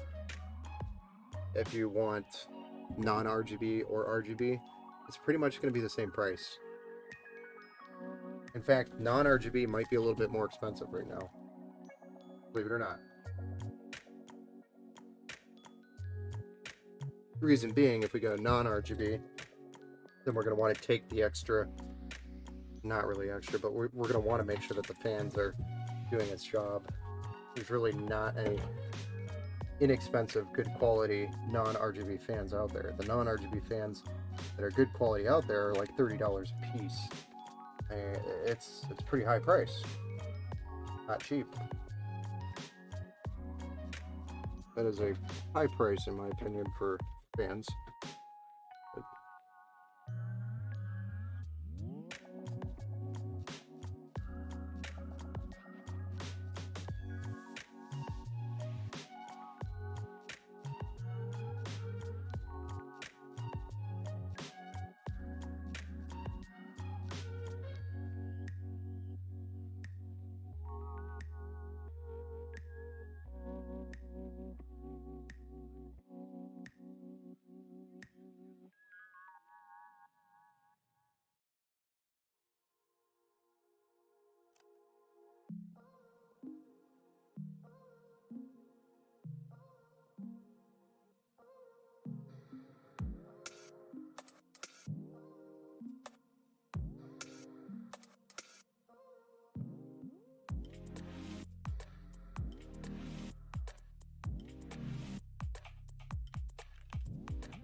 But LOL relay, that helps. Can always just turn the RGB off. Correct.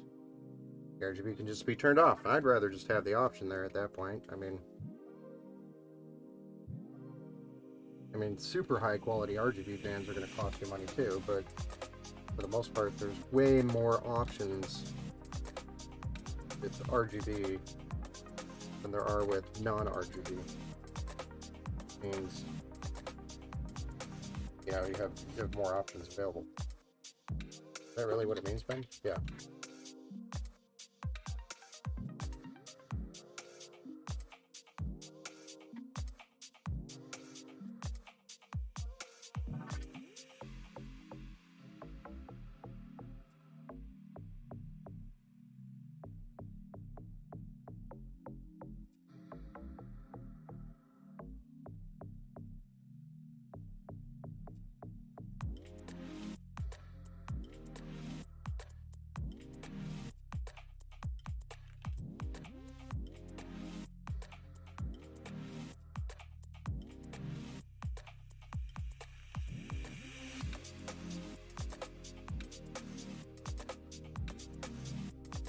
You see why I taped those connections, right?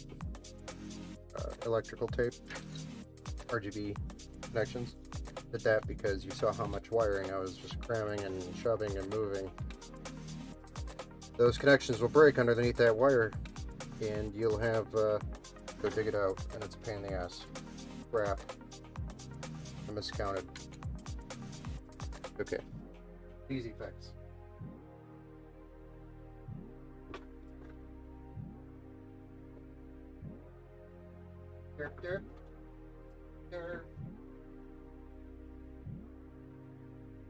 Needed more SATA connections.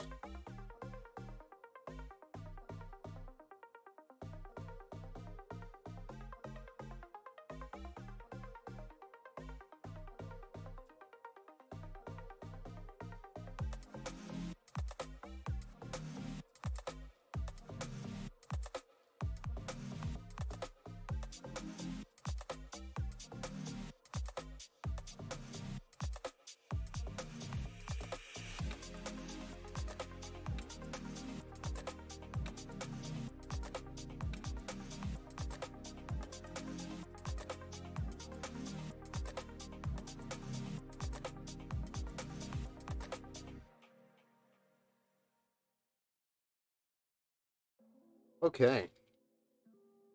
Well, ladies and gentlemen, is there a reason you went with Deepcool for the AIO versus another manufacturer? Simply put, my experience with Deepcool and knowing them, using them for as many years as I have, I've got a lot of good trust with Deepcool, so I trust them. I like them. They perform just like any other AIO. That's really it. It's just a trust at that point. I've used many AIOs, and for the cost, the performance, and reliability, it matches some of the top, almost double the cost AIOs. So why put the extra money into it when we could put it towards instead of buying a $300 AIO, we could buy a $150 AIO and put the extra $150 towards a graphics card or a better CPU. You're really just paying for fancy stuff. We could have put a screen in here, like the Asus whatchamacallit. I don't have it up here anymore. Asus has got one, and ZXT's got one, Corsair's got one. Screens on the block right on the CPU. Those look cool. There's really no benefit to that other than being able to see physically your temperatures right there in the computer, but there's no cooling benefit. It's actually making it perform better. So it's all the same at that point when it comes out of performance. So I'd rather put the budget towards bigger hardware without sacrificing cooling. And I mean, just look at the thing. Deepcool's badass in my opinion. They've got a lot of cool options. Their quality's high, and they've always been reliable to me. So I've not really had a bad experience. Whereas even with some of the top name brand companies, I've had bad or poor experiences with their products. And so I use them a lot. That's why I use Deepcool a lot. Mostly. Okay. I don't have any type of contract with them or anything like that. I've got no contract with anybody right now. The only thing I do have is product reviews for BitPhoenix, which I still have to get their videos out for them. But for the most part, all I'm doing is reviewing cases and fans and other things as a system integrator for them.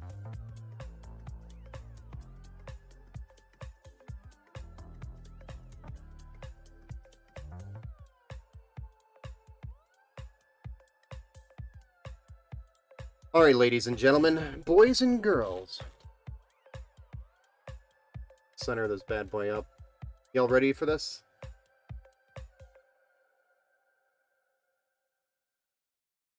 Did they daisy chain like the Leon Lee fans? I ended up moving my build over to a new case and the fan cables were a pain in the ass. Yes, so these... No, not all of them. The fans that came with the AIO are CF120s. Sorry, I know I look like a creep talking it from the dark and only my face is lit now. But the CF120s that come with the AIO, I need a screenshot. You'll get it here just a sec. I'm going to answer Tuna's question and then we'll fire this bad boy up. I'll build the suspense more, Luke. But the CF120s that come with the AIO, those are not daisy chained. The FC120s, which you can buy separately, which I hope to see in their future AIOs. Deepcool had mentioned that's what they were going to do, is put the FC120s into their AIOs and get rid of the CF120s completely. So I assume they're just running through their inventory, and eventually it will be modular. But they're new fans that have been released, the FC120s. Those are all daisy chained, which were super easy. There we go, sir. We're firing up.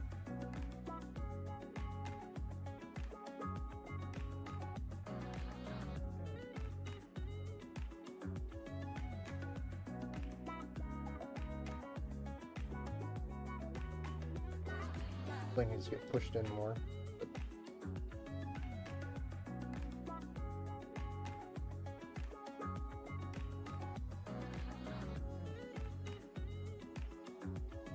And we have a post. All of our fans are spinning, the addressable RGB is running. Our Deepcool logo is facing the right direction. I need a screenshot. Can you take a screenshot from here? Or do you want me to take a picture and send it to you? Oh my god, beautiful. Yeah, man. And it is 2 hours 26 minutes, so we are doing it.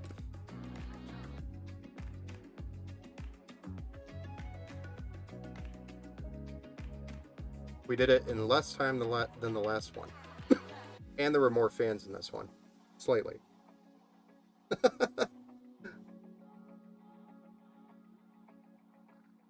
Yeah, she's... Hey, Jesse. Thanks for the like, man. I appreciate you over on Facebook. We're just actually wrapping up the build here. We got to the post screen where the BIOS is saying, new CPU installed. Danger, Will Robinson. Probably getting flagged for that. Press F1 to continue F1. Blah, blah, blah. Anyway, so next steps, Luke, is to complete the software side of it, do the BIOS updates, some configuration, tweaking, make sure we do all the Windows updates, all the driver installations, etc. Then we go through a battle tested phase, and that is to make sure that it's cooling, though we're pretty sure it's going to be cooling. But we're going to make sure that the fan curves are set nicely so it's not super loud when you're not really using the computer or when you're just web browsing, etc. But when you're gaming, that the fans pick up a little bit and match the temperature and really keep those temps down and move that air. So we'll set the fan curve to do a satisfying job to balance the noise and the performance. Then we'll also go through, make sure the XMP is set, the profile for the RAM. We'll make sure that we also benchmark a few games along with that to make sure it's stable. We'll be benchmarking some of the titles and some benchmarks, specific benchmarks for benchmarking. But for the most part, it's going through and making sure everything performs like it should. And that is our quote-unquote battle-tested phase, which, if you want to learn more, there's a link on our website about it. And then once that is complete, we'll have it shipped. So as of right now, I'm looking at getting this in the box probably by Saturday. UPS won't be picking up because of the holiday until Tuesday. So likely this won't go out until Tuesday because of the holiday, July 4th on Monday. Unfortunately. Saturday would be the last day that I could get UPS picked up, and I think I would have to have this in the box ready to go Friday, because they do come early on Saturdays. Looks like Mern's build. It's actually very similar to Mern's build. He's actually got the i9 instead of the Ryzen 9. Mern has the Ryzen 9. Luke has the Intel i9. Mern has a 3080. Luke went with a 3080 Ti. So it's a little bit bigger card here. Mern does, however, though, have 64 gigs of RAM because he's doing streaming and whatnot, so he needs a little bit more RAM for what he's doing with it. So that's on. So there's 32 gig sticks here. Mern has 64, I believe, and pretty much everything else is the same on the board, except for, you know, it's an AMD board, not an Intel board. Everything else is pretty much the same. But yeah, it's very close to it. The case Mern has also is the Lian Li O11 Dynamic, and that was because the Evos were so difficult to get then. It had just been not too long after the release, and I was trying to get him an Evo, and it just didn't work out. It just wasn't going to get here, or they were priced insanely because they were in such high demand.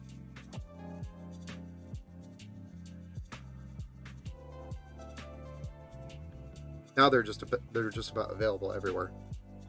But you're right. You know, this is very close to Mern's build. Very close to it.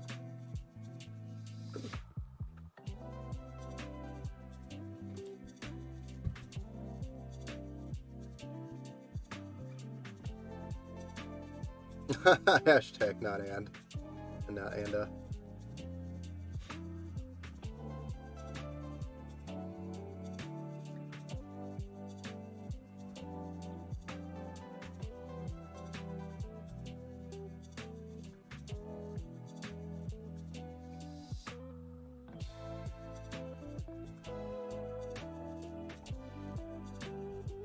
But yeah,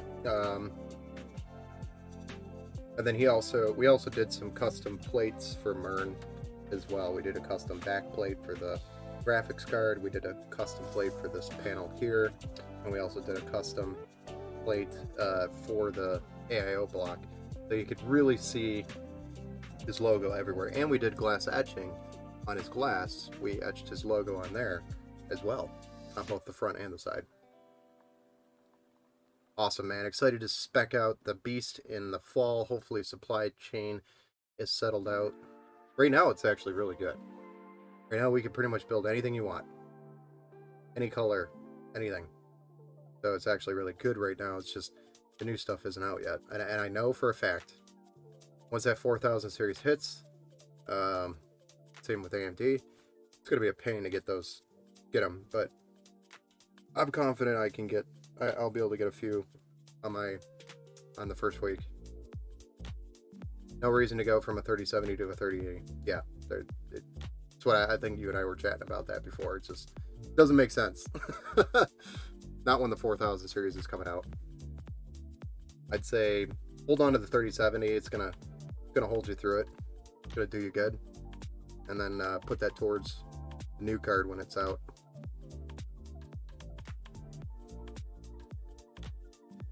Now, if you're coming from a 1050 Ti, you're just barely limping along there, I'd say definitely do it.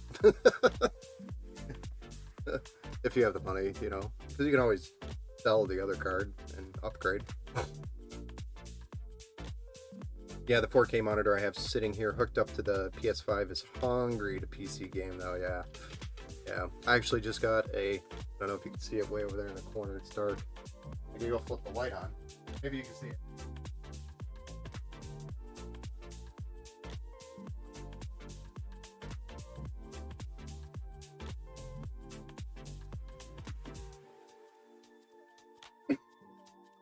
But I have a racing simulator set up over there in that corner.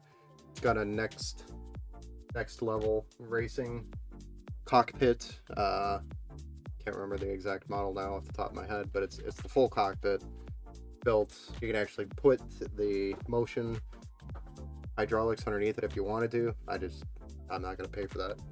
But I also got a 2K monitor for that just recently, and it is running beautifully on a 3070 Ti. So 2K is running pretty good on a 3070 Ti. But I'm just running games like Project Cars 2 or something like that. Hey, what's up, man? Over on Facebook. Could you recommend a 4K monitor? I would recommend. I've been using the Asus TUF gaming series for the monitors, and I have had nothing but great experiences with them. So that's personally what I use is Asus TUF Gaming. So go take a look at their 4K monitors. They're pretty decently priced on Amazon right now. And if you have a Micro Center nearby, they usually have good deals there as well.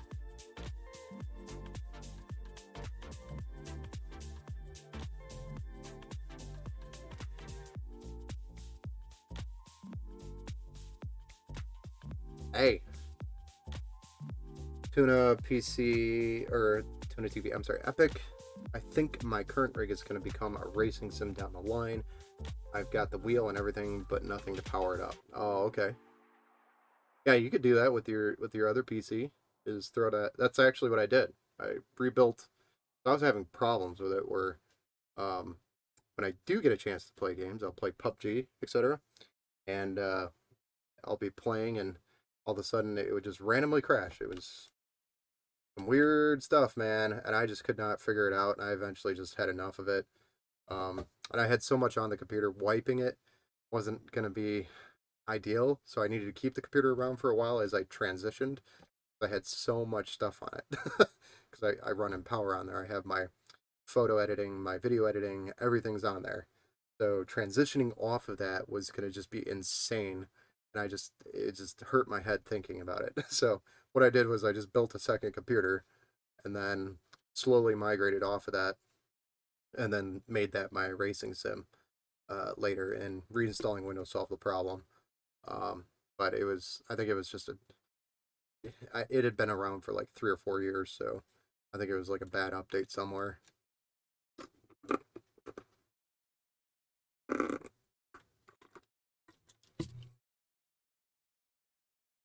The only thing I did do as well is I had a 2080 Ti in there, and I did upgrade it to a 3070 Ti because I bought a 3070 Ti for a customer's build, and they ended up dropping out of that build, and then I had an extra 3070 Ti just sitting there. So bought it myself from the business because the business needed the cash flow. So it made sense. And then I resold my 2080 Ti for like $500. Some kid who was upgrading from an RX 580 who also needed some advice to also upgrade their power supply because they thought 600 watt was going to power a 2080 Ti. So I threw in a power supply for him as well. He didn't know any better.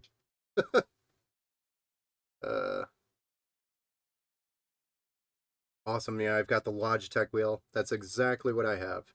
I've got the Logitech wheel and shifter. Same here. And it's super fun, but wheel feels weird sitting on a desk chair. Yes, that is exactly why I got the frame. Was because when I'm steering and turning and in the action and racing, I'm just like moving my desk and moving my chair and constantly having to reposition while I'm driving, and it kind of takes away from the experience. So that's why I bought the frame. It's all in one unit. It's solid. It does take up a significant amount of space, and my wife complains about it a lot. But it's worth it for the experience, in my opinion.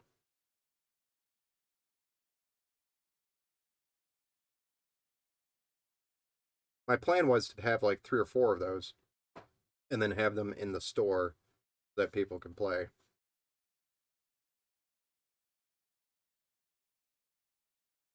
But they're a pretty large investment with no return.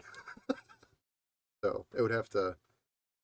I mean, I could take them to like marketing events and stuff like that, I guess. But you know,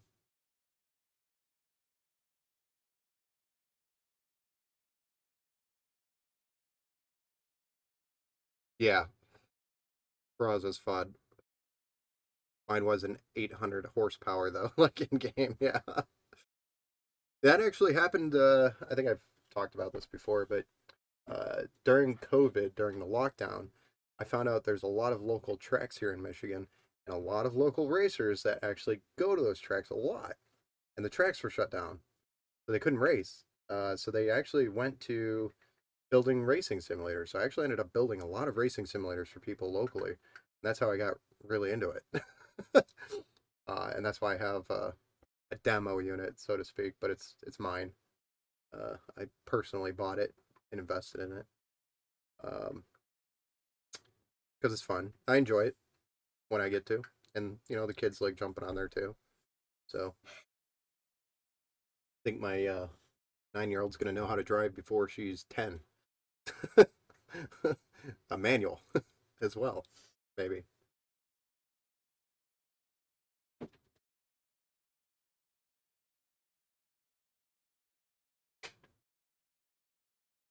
But yeah, Luke, this is your build, sir. I hope you like it. But we're looking at the ship date, or at least UPS pickup date of Tuesday. This upcoming Tuesday. If they play it enough, it pays for itself. All those orders at the arcade add up. Exactly. Yeah, we've got quite the setup here. We've got computers down the line here that people play on, and then we also have Xbox and Nintendo GameCube over there on the big screen. And we'll play Mario Kart Double Dash and Super Smash Brothers on that, and then we also have the racing simulator set up now, which is cool. Oh yeah, GameCube #1, man. That's like the only console I really enjoy, honestly. All the other ones are just PC replaces it. So my Xbox 360, or yeah, the 360 and the Xbox One, I call it the Xbone. They just sit there and collect dust. They don't do anything. When we go camping, I'll usually bring GameCube with us in the camper. For the kids on a rainy day, you know. LOL, except PlayStation, those damn exclusives are too good. Yeah. The one exclusive that really got me was when 2K, MLB 2K stopped coming out for Xbox and PC. That was so irritating. It got, because the MLB license went to the show, and MLB the show is only on the PlayStation. That really irritated me. I was really into MLB 2K. Our buddies, my buddies and I would all have we'd actually have our own league going and our own drafts, and we'd play out probably like 50 games total in a season, and then we would have actual playoffs, and then our own what do you call it? I'm trying to blank. Our own World Series for our own league. It was fun. But then they got rid of it, and player stats stopped updating, etc.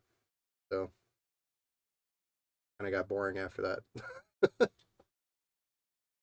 That's awesome. Yeah, it was fun. We also played softball back in the day, too. We don't really do that anymore. It got too expensive after you have kids, and then I started building more computers. My time kind of got pulled away from it.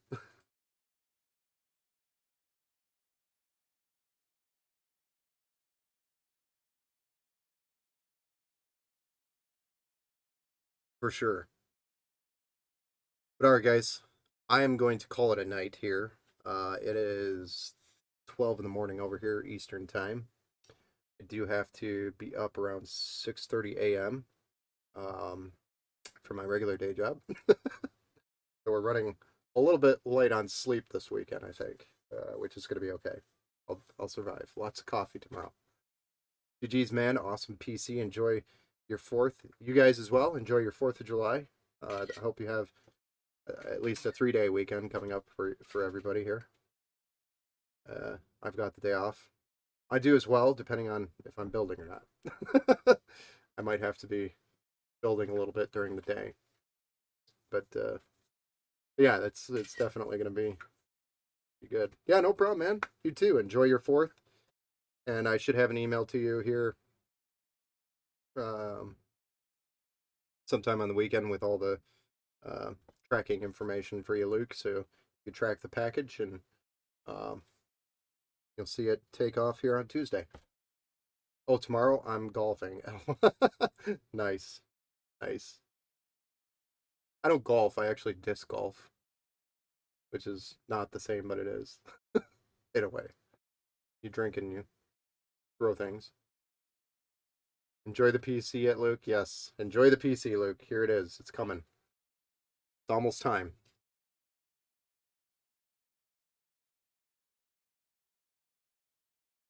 Alright, guys.